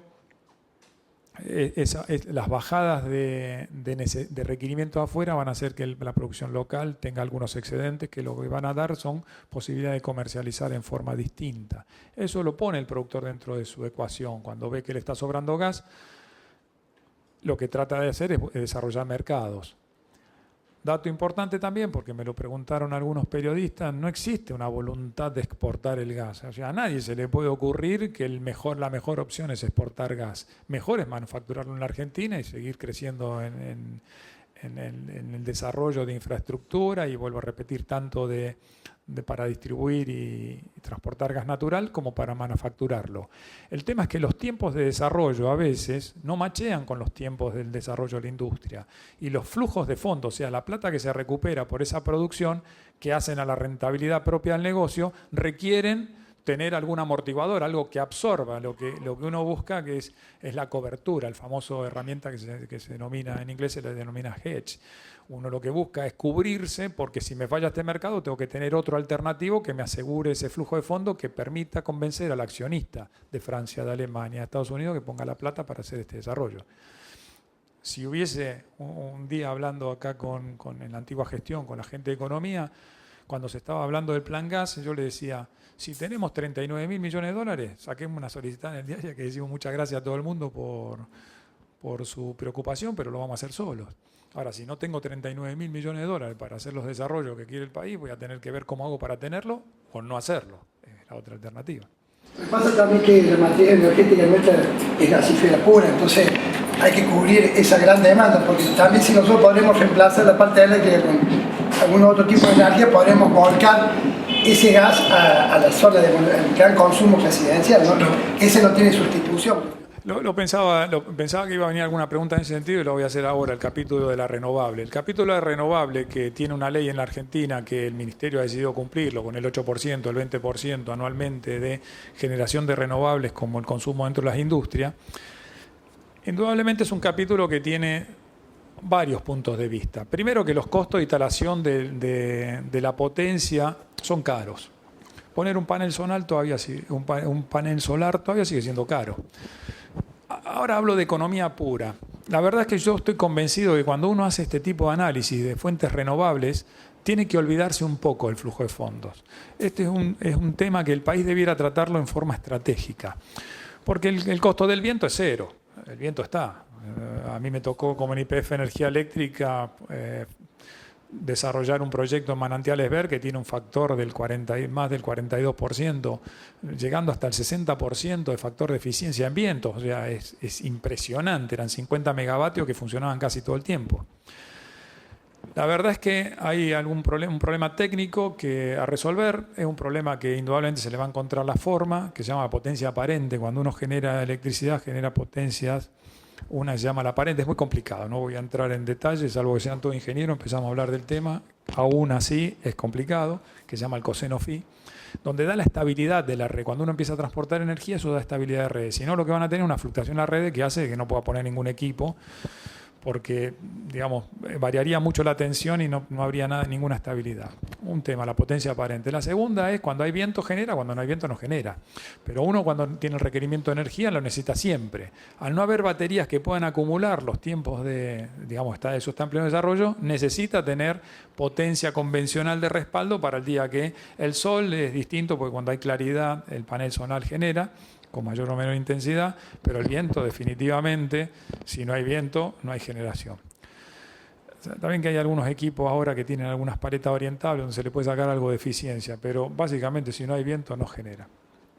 Y el punto que no es menor es que cuando uno habla mucho de desarrollar renovables, estamos hablando de desarrollar hidrocarburos. Otra vez vuelvo al flujo de fondos de un inversor extranjero que va a poner plata para sacar 1 metro cúbico en Neuquén.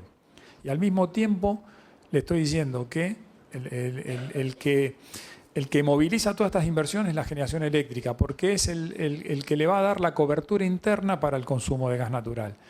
Si yo hago mucho energía renovable, la utilización del gas natural puede ser aún peor. Entonces sí, necesito exportar o convertir absolutamente todo a GNC o prender la estufa cuando hace calor, porque la única forma de asegurarle a un productor el ingreso monetario, que es P por Q, o sea, precio por cantidad, es con consumo. Entonces hay un equilibrio ahí entre el desarrollo de la renovable con el desarrollo de las reservas de hidrocarburos, que uno tiene que hacerlo fino en la economía.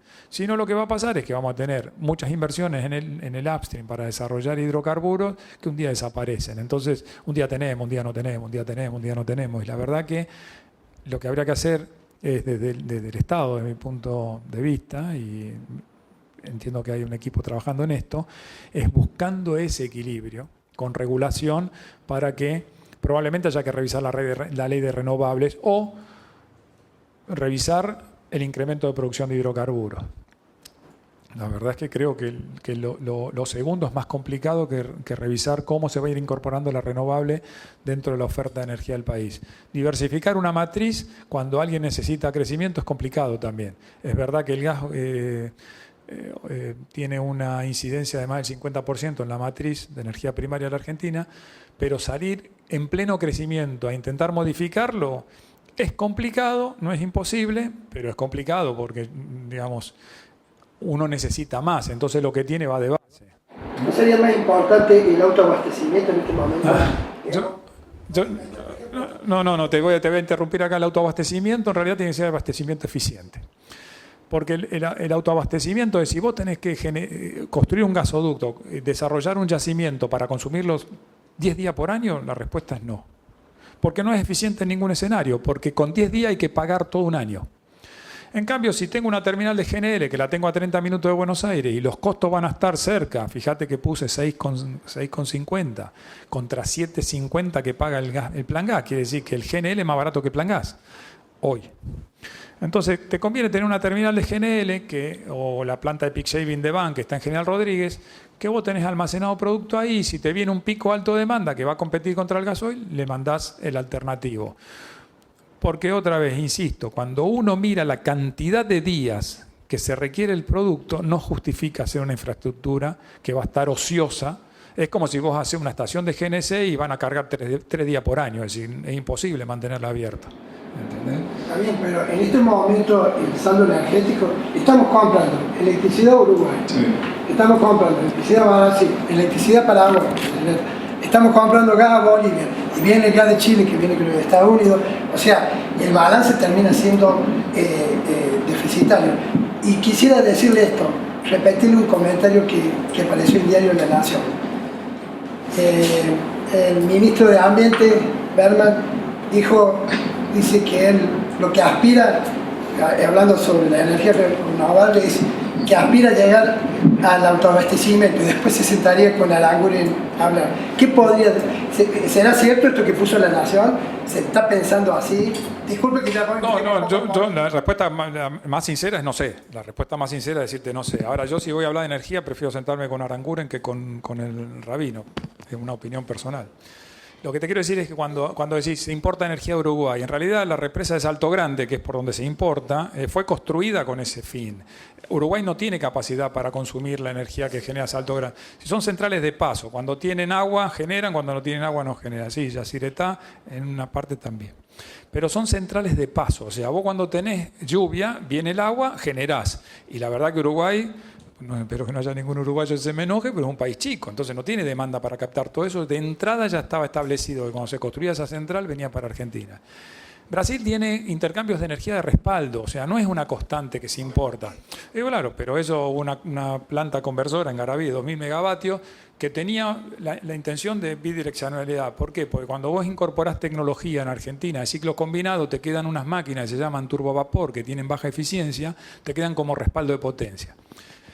Los mercados eléctricos funcionan con respaldo de potencia, o sea, después la energía, que es cuando la máquina empieza a funcionar, energía es cuando se mide en kilowatt hora, es la cantidad que la potencia funcionando te entrega, hacía que esa conversora de Garavito tuviese bidireccional. Lo que pasa es que Argentina entró en déficit de generación de energía, equipos poco mantenidos. Claro, entonces empezamos a traer.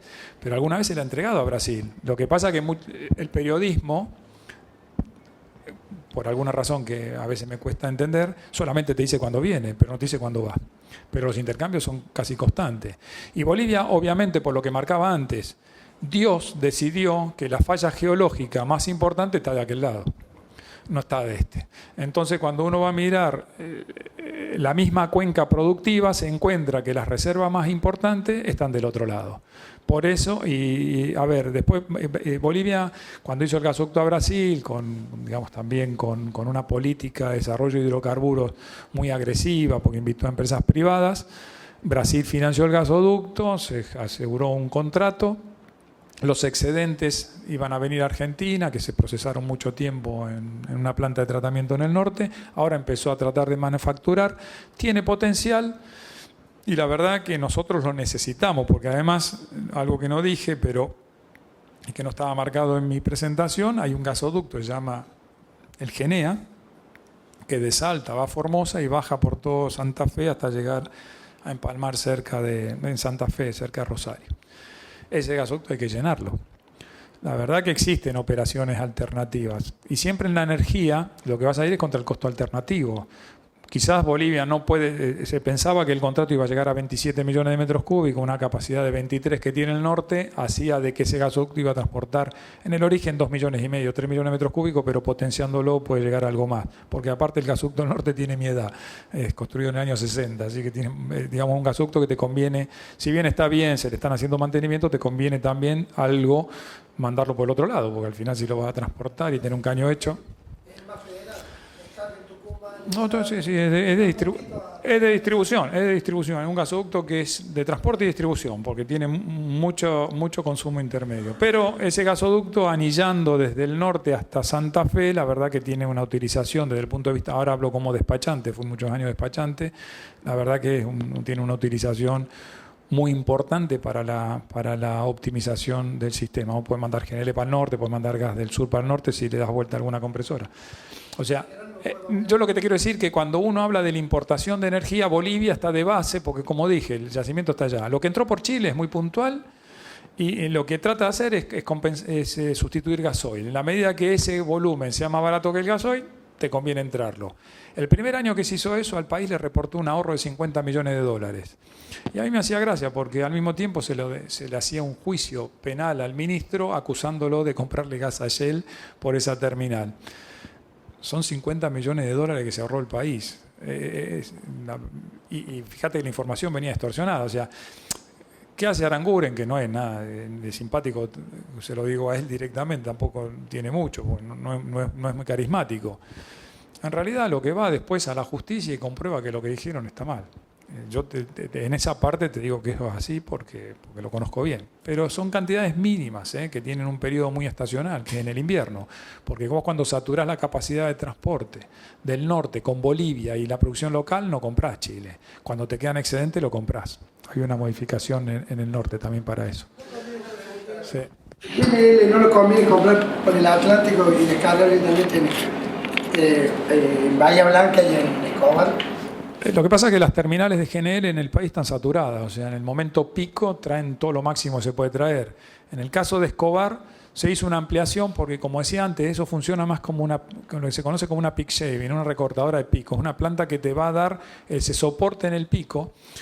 Lo que haces es llenarlo y lo usás, podés usarlo hasta 20 millones de metros cúbicos en tema puntual, pero no tenés capacidad para llenar 20 millones de metros cúbicos de entrega constante, porque el canal tiene restricciones, porque el calado del río es un calado que te permite entrar con buques de determinado tamaño y no te permite entrar con buques más altos, entonces la capacidad de llenado no se condice con la capacidad de evacuación.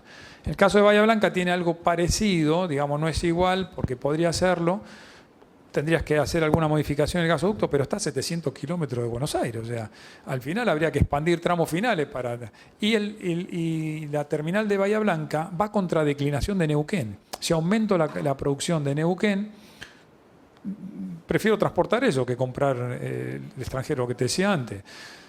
No, yo no veo que los intercambios estos es optimizar. Entonces el autoabastecimiento me parece que es un discurso político. Lo que hay que hacer es un abastecimiento eficiente. Porque la verdad que si tengo un cliente que quiere cargar GNC una vez por año y lo mando a la GNC de mi amigo, no hago una GNC para atenderlo.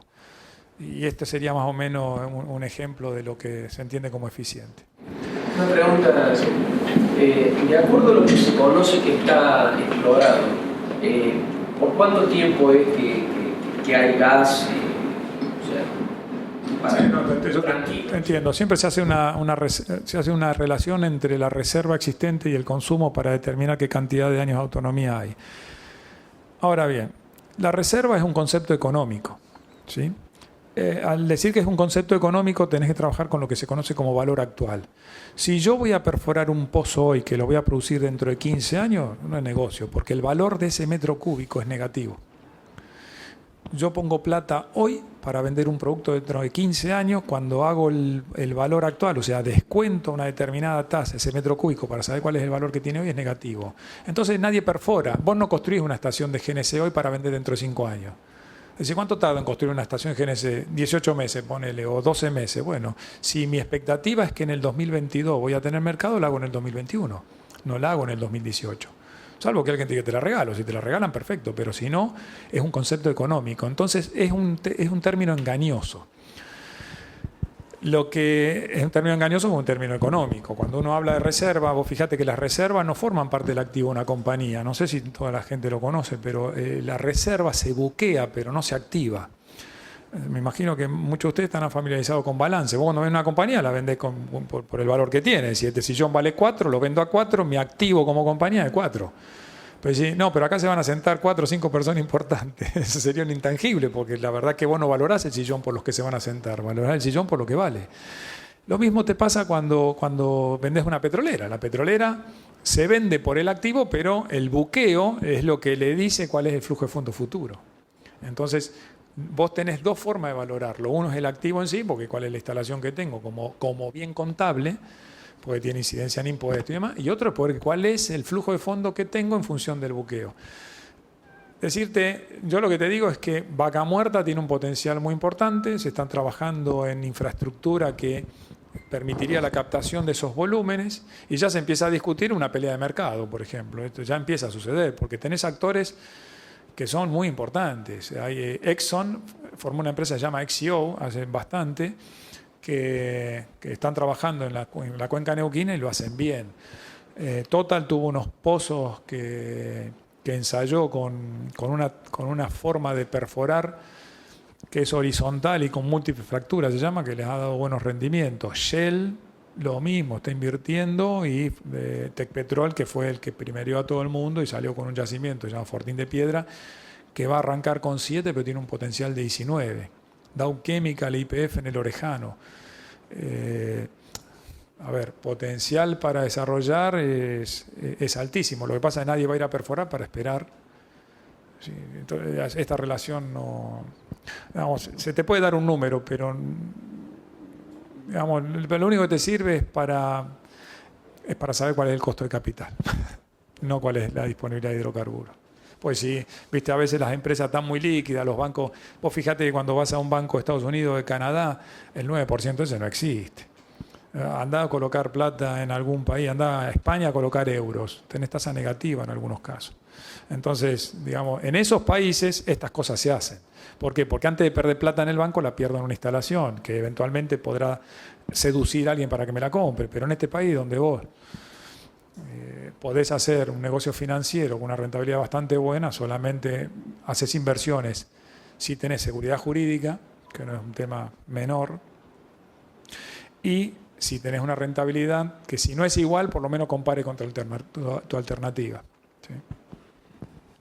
El último punto que tenía era la necesidad de aumentar eficiencias en toda la cadena, que a mí me parece que esto es algo que estuvo durante bastante tiempo fuera del foco de la gente. ¿Por qué? Porque el costo de la energía no hablo de energía eléctrica en Córdoba antes que me salten a la yugular, porque yo sé que en el interior del país se pagaban tarifas sustancialmente altas. Me refiero, ahora estoy hablando de Buenos Aires. En Buenos Aires el costo de la energía era irrisorio.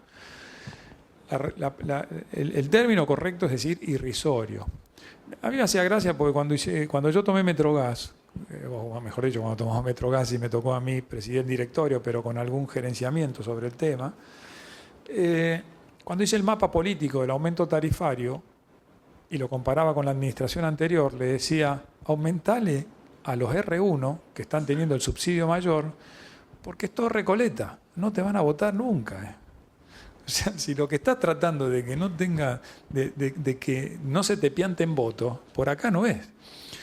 Y haberle aumentado en ese momento al R1 de Buenos Aires la tarifa para que dejara de pagar 50 pesos por mes, estoy hablando de hace un año atrás, un año y medio atrás, dejara de pagar 50 pesos por mes hubiese significado un plan de obras alto y evitar subsidios. A Metrogas hubo que darle un préstamo, que en realidad se recupera ahora en la RTI, se le dio un préstamo porque la compañía se fundía. O sea, no se fundía, quiere decir no podía pagar sueldo, no podía hacer inversiones en seguridad, en lo mínimo.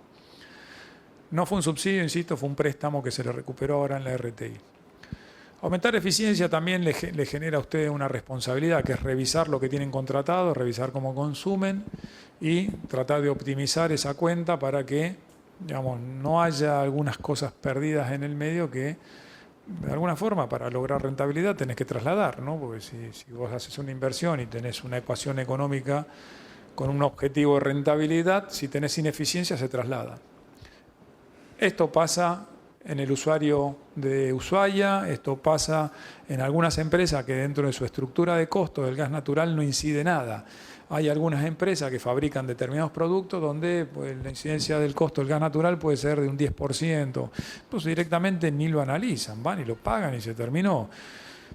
Pero existen ineficiencias que si uno viera como el ejemplo del piloto, buscar otras más, por ahí podrías estar evitando tener que traer gas de algunos otros lugares con el costo que eso les significa desde la macro al país.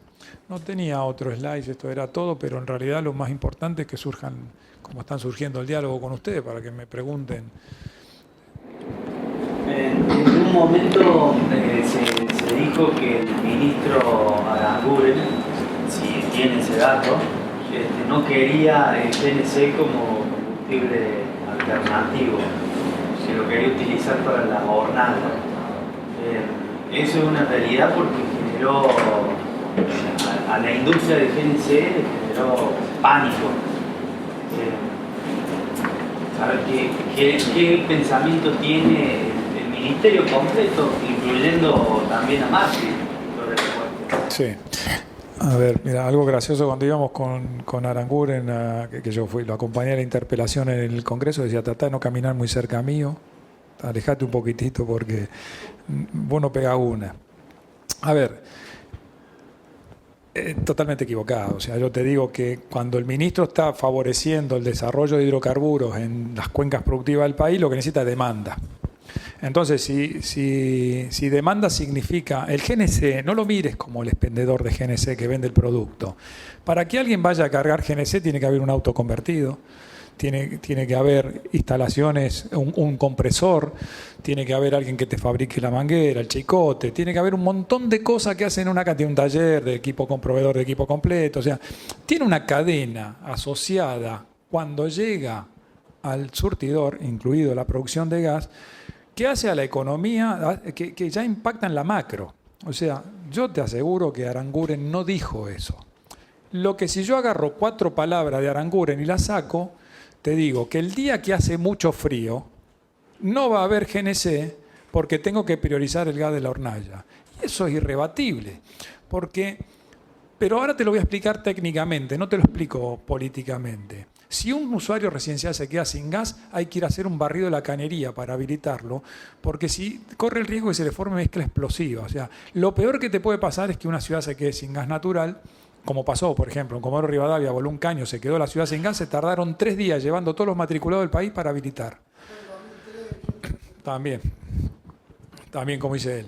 ¿Por qué? Porque vos tenés que casa por casa tenés que ir. Entonces ya estamos hablando de un tema de seguridad y un tema de disponibilidad del recurso. O sea, te quedás sin gas a una red residencial y tenés que ir uno por uno a habilitarlo. Entonces ese es el último.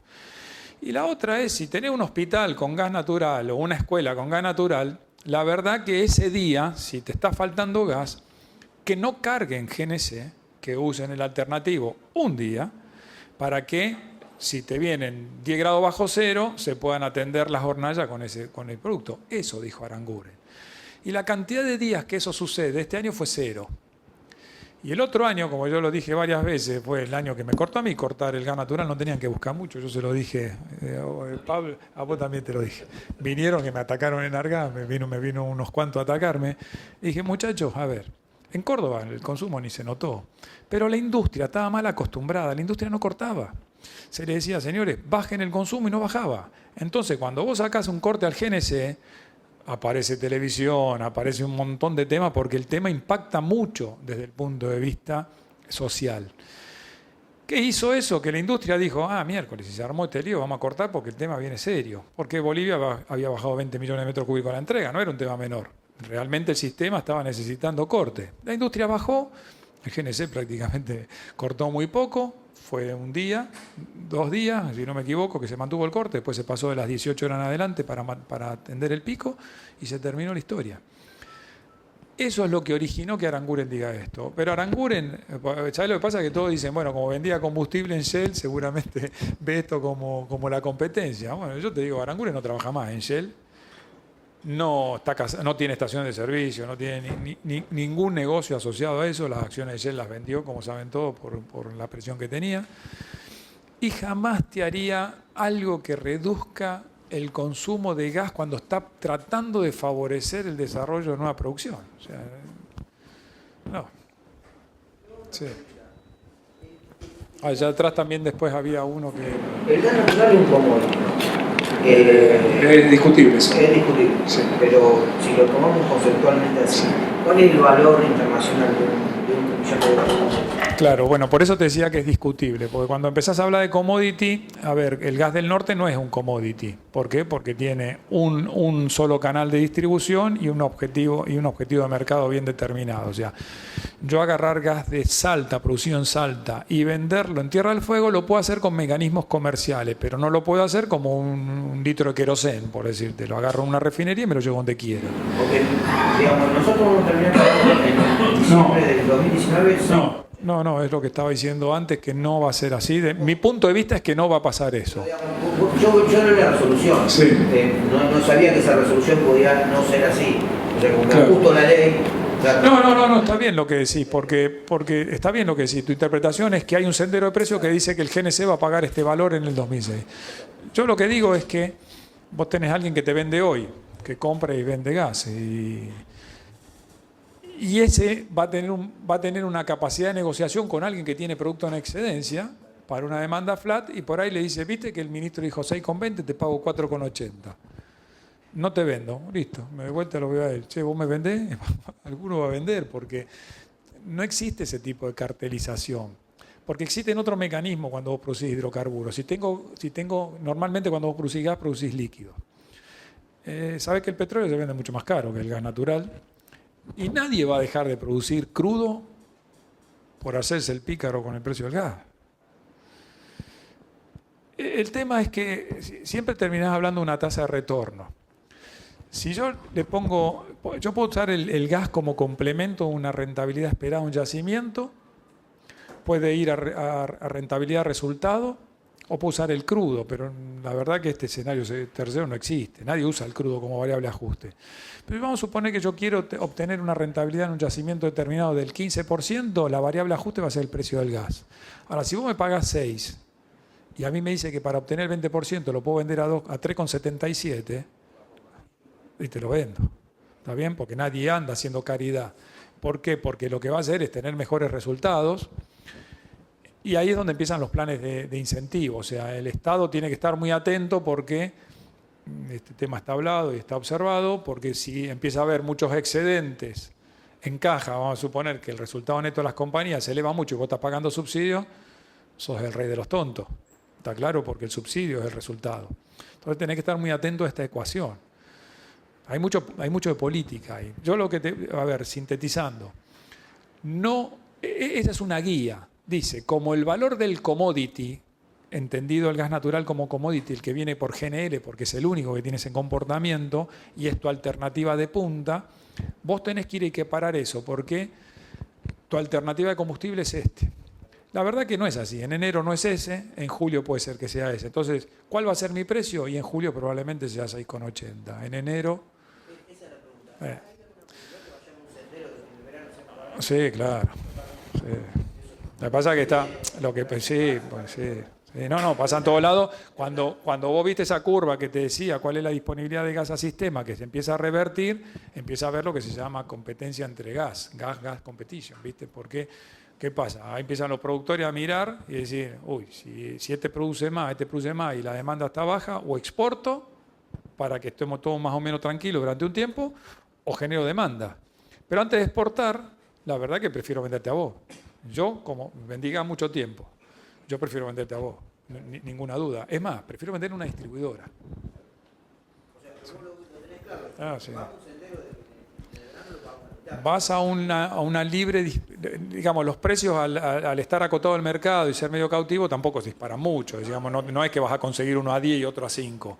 Van a estar todos más o menos. Lo que sí, hay la demanda que peor le hace al productor es la demanda residencial, que además debería pagar. Lo que pasa es que es la que tiene el costo político más alto. Pero cuando el mercado se vaya acomodando, el GNC debería quedarse por ahí dando vuelta y el otro debería ir levantándolo. Sí. Bueno, puedes hacer otra, ¿eh? No soy pesado. Estructuralmente, una cosa que siempre lo tengo como duda, de ignorante nunca lo puedo dilucidar. Un metro cúbico de gas en función a un litro de gasol o de nafta, ¿es más barato o no? Estoy hablando del costo estructural. Lo que pasa es que precio y costo son cosas... Sí, está bien, pero decímelo sin hilar fino, decímelo, digamos, bien... No, porque, te lo digo bien práctico, te complico la vida, porque además yo fui responsable de gas y electricidad de YPF, no sabes las peleas con ese tema, porque cuando yo hago una planta de tratamiento en un yacimiento para que el gas esté en especificación y pueda entrar al gasoducto, y tengo un producto que necesita de esa instalación para poder ser producido, que es del crudo. Ahora yo me doy vuelta y vendo un barril de crudo, lo vendo a 55, 60 dólares. Y no le pongo nada del costo de esa instalación, porque eso es para procesar gas natural. La verdad que lo que estoy haciendo es te estoy subiendo el costo del gas natural y te estoy favoreciendo el del crudo. ¿Está bien? Y eso es así, no se integran las cadenas. ¿Por qué? Porque, hay empresas que son productores de hidrocarburos, que Shell no tiene producción de crudo en la Argentina, entonces compra. Nadie le va a vender el crudo barato. ¿Me entendés? Entonces, cuando le ponen el valor del crudo, le meten todos los costos que pueden. Ahora después, cuando me tocaba vender el gas a mí, me decían, vos para recuperar los costos de la instalación esta, tenés que venderlo a este valor. Y entonces es muy difícil darte esta respuesta. Yo lo que creo es que tenés de todo.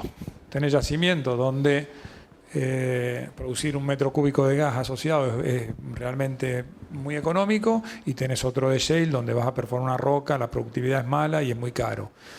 El gasoil esté hecho. El gasoil en precio esté hecho. En costo también depende. La verdad que es difícil, porque las refinerías de la Argentina están casi todas amortizadas. Entonces, ¿viste? Qué sé yo, salvo las plantas que puso YPF para optimizar un poco calidad, el roto es crema ya. Acá esa ecuación económica es muy difícil. Ahora, si vos vas a construir una refinería de cero, obviamente el gasoil es caro. Bueno, allá en el fondo queda hace rato, pobre. Una consulta. Teniendo en cuenta las bondades del GNC que hacia la industria, como la producción, hacia la industria colateral, como explicaba recién, que fabrica chicote, que instala estaciones, toda una actividad económica en sí. El GNC originalmente, desde la 24076, nació como un servicio ininterrumpible. Y luego, en el 2004, tuvo una bifurcación y empezó a sufrir una alteración en las condiciones de suministro que a los estacioneros obviamente fueron traumáticas, porque no era lo mismo consumir y pagar que pasar a ser un administrador de despacho de su propia estación. Teniendo en cuenta que está pasando, dando vuelta a la página de la historia, y después de unas desinversiones, volver la actividad a un ritmo normal o el ideal, ¿qué tan lejos está la posibilidad de que las estaciones de GNC vuelvan a tener una condición como fue la originaria y no la que emergió en el 2004, casi como una coyuntura de las desinversiones o la crisis en sí? Primero, porque aparentemente tiene muchas bondades para el sistema, y segundo, hablando de eficiencia, hoy cada estacionero tiene que tomar la prevención de un transporte, ya sea en distintas categorías, pero prácticamente cuesta lo mismo, del 100%, es decir, que cada uno de los estacioneros está pagando por una reserva que en la práctica nunca va a lograr consumir en su conjunto todo eso. Entonces, ¿qué tan lejos está o qué está faltando para que se den las condiciones para volver a una situación original?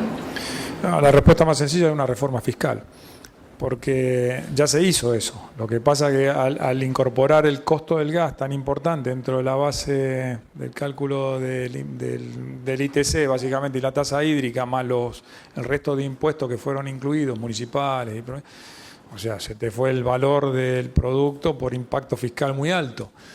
De todas formas, déjame hacerte un paréntesis respecto a la capacidad contratada.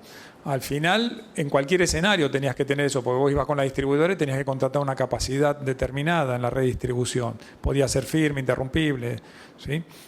Digamos, esa optimización pasa por un seguimiento mucho más constante y detallado de cuál es tu consumo. O sea, es como el seguro, ¿viste? Si vos vivís en el medio del campo y tenés seguro contra todo riesgo, sin franquicia, y la verdad estás tirando la plata. Entonces, en ese escenario, la tendencia muestra que no hubo corte, porque hay un mejor escenario que años anteriores.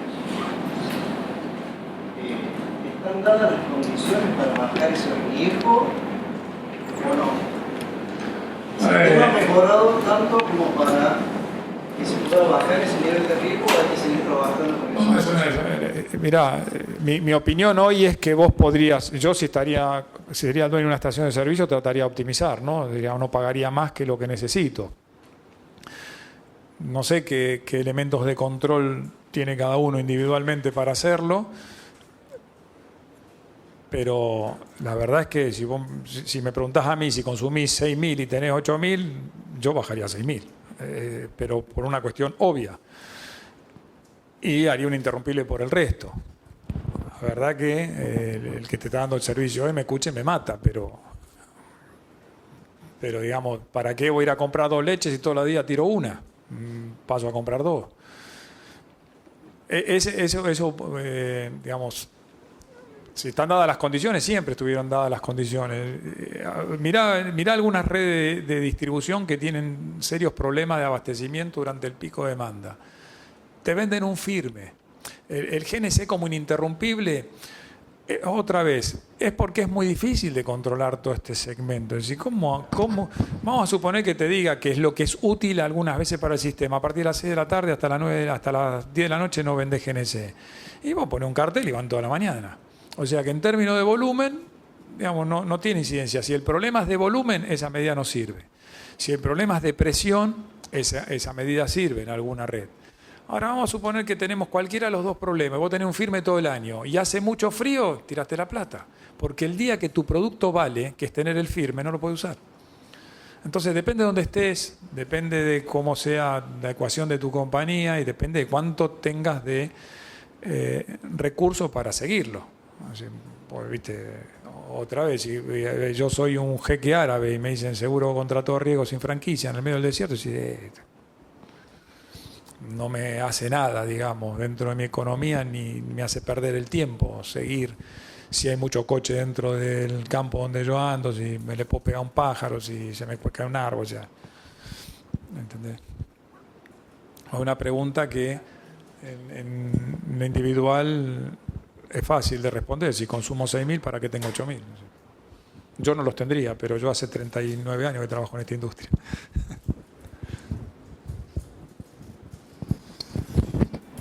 Ahora, lo último momento, si efectivamente se diera eso de que en invierno y en verano se modificarían los precios producto de la demanda, ¿no es cierto? Y que tienen que colocar el gas producido. ¿Quién es el que negocia eso? ¿La distribuidora, ¿no? ¿Sí? ¿La distribuidora con la productora? ¿O es el consumidor final que en definitiva poco tiene para decirle a la distribuidora?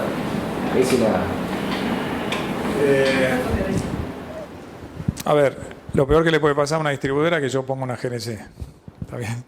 Porque cuando vos decís esto de qué fuerza tengo yo, y bueno, indudablemente es difícil individualmente. Y mira, y ahora todavía es más sencillo, porque cuando se hicieron esas asignaciones de gas por el MEXA, yo me imagino que ustedes 200 metros cúbicos, 100 metros cúbicos, la verdad que te mandaban a hablar con Total por 200 metros cúbicos, olvídate. Para Total era una molestia. Pero una molestia, por eso se empezaron a poner intermediarios, porque era imposible administrar eso, ¿viste? Con que no querían la integración. La verdad es que siempre la fuerza está, porque de a uno menos que de a mucho. Mucho más no se me ocurre decirte. O sea, si se juntan, si vos tenés 4 o 5 GNC, distinto si tenés una. Vos vas y hablás y decís, mira, yo vengo a negociar 6.000 metros cúbicos. El tipo te mira y produce 30 millones de metros cúbicos por día y dice, tiene que poner una persona que te atienda el teléfono, que te haga el cierre, balance diario. Ahora, son 6,5 millones de metros cúbicos por día, es distinto. ¿Está bien?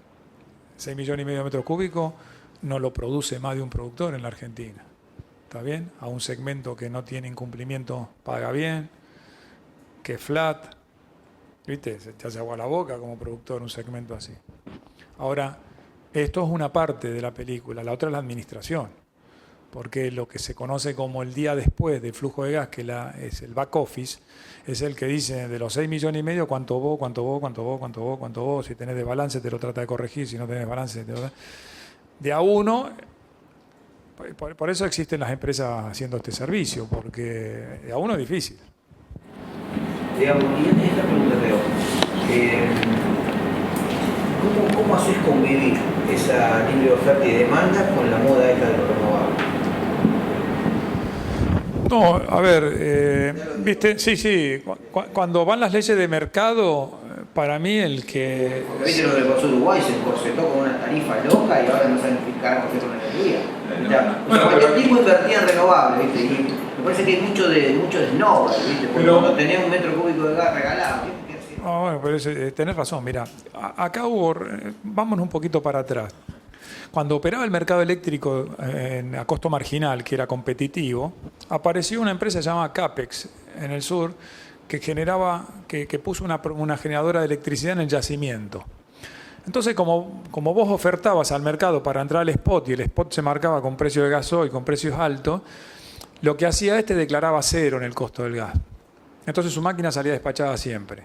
Cobraba la potencia y cobraba la energía a un precio del spot que le remuneraba el gas a un determinado precio. Se llamaba gas por cable el proyecto. Duró lo que duró un suspiro. Es una mentira, porque vos cuando tenés un producto que tiene un costo para producirlo, cero no es. Ahora volvemos a lo mismo. Cuando vos vas al renovable y se pagaban acá, la ley establecía $118 por megavatio hora, es una fortuna. Pero es una fortuna. Cualquier convencional te costaba en el orden de los 50, 55, y ya te estoy hablando de costo capital caro, con costo de instalación caro, o sea, estás más que duplicando. Hoy todavía el renovable sigue teniendo un costo alto. ¿Está bien? Lo que pasa es que otra vez te digo, todo en mercado y todo a flujo de fondo yo no estoy de acuerdo. Porque un país que tiene la posibilidad de una parte de su matriz, como hablábamos antes, diversificarla a un costo que a futuro, vamos a suponer que la tasa sea cero, la tasa de descuento. ¿Por qué? Porque estamos hablando de plata de todos nosotros como contribuyentes que decimos, esto se lo regalamos al país para que haga el mejor proyecto posible. Sacando que tenemos escuelas, hospitales, no me voy ahora a la energía. Yo haría una planta eólica. ¿Por qué? Porque tengo viento suficiente, el viento lo voy a tener. ¿Sí? Salvo que haya un cambio muy sustancial en el clima, voy a tener el tiempo, el viento, y lo que tengo es el costo hundido de la instalación original, pero después el combustible en teoría es gratis. ¿Está bien? Lo mismo que las solares, los paneles solares. Tiene un costo muy alto de instalación, pero una hidráulica tiene lo mismo. La hidráulica es todo mentira. La hidráulica cuando arranca tiene unos costos que no lo repaga más por el tiempo, el periodo que te lleva construir. Más. El valor de la energía no te termina repagando nunca en un mercado puro. Pero yo al país, en una parte estratégica, lo sacaría del flujo de fondo descontado. Yo metería el renovable. Ahora, como te digo eso, cuando lo lógico es el hidrocarburo producirlo. Y cuando vos producís el hidrocarburo tenés que tener demanda asociada. Y cuando tenés demanda asociada tenés que tener lo más pareja posible. ¿Sí? Lo que pasa es que vos tenés que entender que hay un día donde tu producto en realidad tiene que estar puesto a disposición. ¿Viste? Es el día solidario, llámalo así si querés. Pero es un día, 2 días, 3 días. Si llegan a ser 3 meses, obviamente hay que hacer algo. ¿Está bien? Digamos, pero en función de todas las cosas que dijiste, que más o menos lo que uno ignorantemente piensa, digamos, obviamente tenés la tirantería para decirlo, el pronóstico de GNC es bueno. Sí, por supuesto. Yo estoy convencido. O sea, yo estoy convencido cuando le pegaron el palazo en la tarifa, digo, se terminó la joda, la GNC tiene buen pronóstico, porque digamos, este era el único país del mundo que regulamos la temperatura abriendo, cerrando la ventana. Sí. Esa pavada, digo, se termina cuando... O sea, la solución al problema energético, el palacio de tarifa. Porque el usuario más ineficiente es aquel que te dice, en verano tráeme 1 y en invierno tráeme 20. Yo voy a decir, flaco, yo cuando pongo un compresor, lo pongo para producir 20, porque te lo pongo para producir en el pico. Entonces, el día que me pedís 1, lo estoy usando 1 sobre 20 en eficiencia. Ese es el factor de utilización que tiene. Ahora venís vos y me decís, yo quiero 6,5 millones de metros cúbicos todos los días. ¿Todos los días? ¿Todo el año? Sí. A vos te perforo los pozos, ¿por qué? Porque el compresor va a operar a 6,5, porque tiene un factor de eficiencia cerca del 100%. Entonces, con vos te hago una tarifa más baja porque recupero mi inversión de una forma distinta que que le digo, ¿qué es lo que pasa acá? Mira, una de las cosas que yo le sugería al ministro era tratar de achatar la tarifa, porque los ciclos de facturación se leen en 90 días. Cuando a vos te facturan en tu casa, están tomando 30 días no va el lector de medidores, no va al mismo día a leer los medidores de todo. Entonces los ciclos de facturación tienen 30 días de un mes, 30 días de otro mes, 30 días de otro mes, donde los precios del gas pueden variar. Entonces tenés una parte de cada uno de esos valores.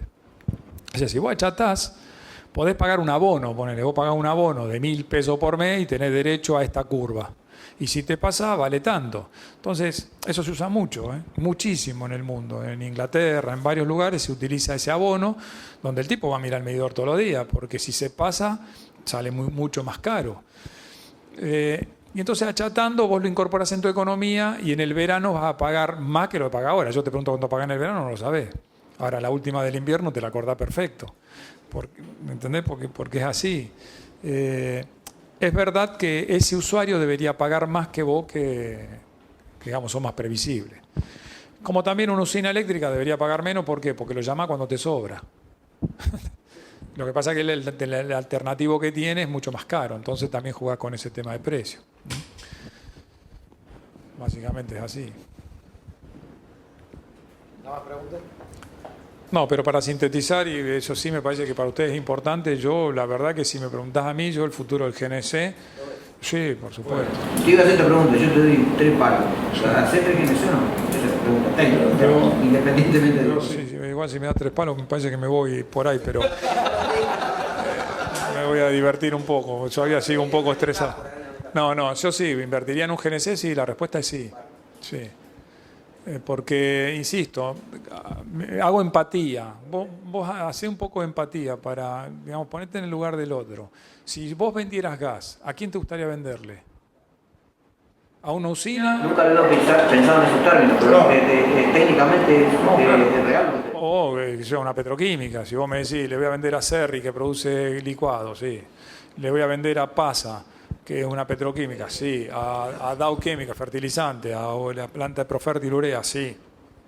Esos son clientes, viste, de lujo. El otro es GNC. ¿Por qué? Porque es flat. Sí, y olvídate, porque el crudo sí es un commodity. Acá lo que tiene Argentina, cuando uno habla de exportación, que exporta mucha nafta virgen, la nafta virgen no tiene tan buen mercado, paga poco, tiene un par de petroquímicas que compran, eso pues te puede comprar Petroquén en Brasil y no paga bien. Pero si vos vendieras nafta, ¿cuál es el problema? Si tuviese excedente... Tengo una pregunta en discreta. ¿Saben Angules cómo anda diciendo esto por la calle? ¿Yo ando diciendo esto? Sí. Se lo digo a él. Perfecto. Sí. No, es que ¿sabes qué me hace gracia? Porque yo lo he escuchado, a ver, cuando decía esto no se resuelve con una planilla de Excel. Es una mentira también. Lo que pasa es que, insisto, y no es mi amigo, yo no voy a cenar con él, ni he salido mucho, lo hemos tenido una relación laboral, le tengo mucho respeto porque es un hombre muy aplicado, ¿viste? Muy derecho, pero la cantidad de cosas que se banca el pobre hombre que no dice, una es esta, al GNC. Él me pide, a mí y a otro más, que le busquemos una solución a este problema fiscal. Y no es un tema menor, muchachos, lo que estoy diciendo ahora, porque te hago una pregunta, y ahora hago yo la pregunta, que se lo dije al ministro. Lo mismo que te estoy diciendo, se lo he dicho al ministro, cuando estaba trabajando en Argas. Le vas a dar la opción de que compre directamente un productor, ¿sí? Con esto lo que vas a hacer es, de alguna forma, alterar la base tributaria. Lo que vas a hacer es decirle, si va por acá, el impuesto es tal, si va por acá, el impuesto es otro. Si ese beneficio, entre comillas, para la industria, se lo lleva un comercializador, por decirte algo, vos tenés que ir preso. ¿Sí? Porque se lo sacaste al fisco para dárselo a una persona. Bien, entonces yo me acuerdo que cuando hablaba con las cámaras le decía, por favor muchachos, hagan que la industria funcione con esta medida. Y esa es una medida del ministro, no es una medida del otro. Él nos pide que le encontremos la solución a este problema para que la industria se reactive, porque bajaron las tasas de conversión. O sea, yo eso sí lo sabía como en Argas, habían bajado las tasas de conversión, ¿viste? Los talleres empezaron a vender menos equipos y a convertir menos. Entonces, ¿cómo hacemos para que esto se revierta? Bueno, esta es una opción. Obviamente todo va a tender a converger en un punto, pero fíjate qué distinto a lo que se piensa que dice el tipo cuando toma esta medida, que nadie la lee de esta forma, ¿sí? Pero yo le dije, ojo, anda a hablar con los que vos conocés, que él conoce a alguno y yo lo hice con otros, diciéndole, muchacho, tiene que ir al público para que vuelva a haber conversiones, para que vuelva a reactivarse esta industria, porque si se la llevan 4, me parece que es evidente el tema. Vamos a terminar con esa frase que tuvo.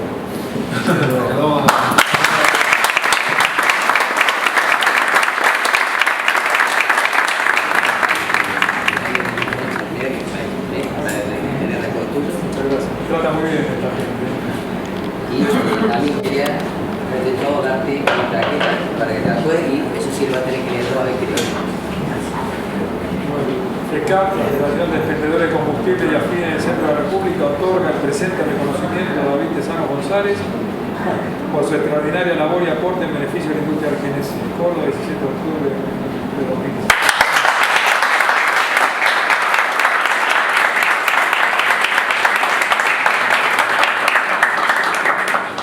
Cada uno que asistió a la capacitación, a la charla, cuando vaya saliendo, se le va a ir entregando el diploma respectivo. Los módulos de las charlas que están certificadas por las distintas instituciones, por la Universidad Nacional de Córdoba, les muestra un certificado de que se le va a enviar a cada uno de su estación de servicio, de los que participaron, el diploma respectivo con la certificación del director de la carrera de contador público, en el caso este, o de cada una de las instituciones.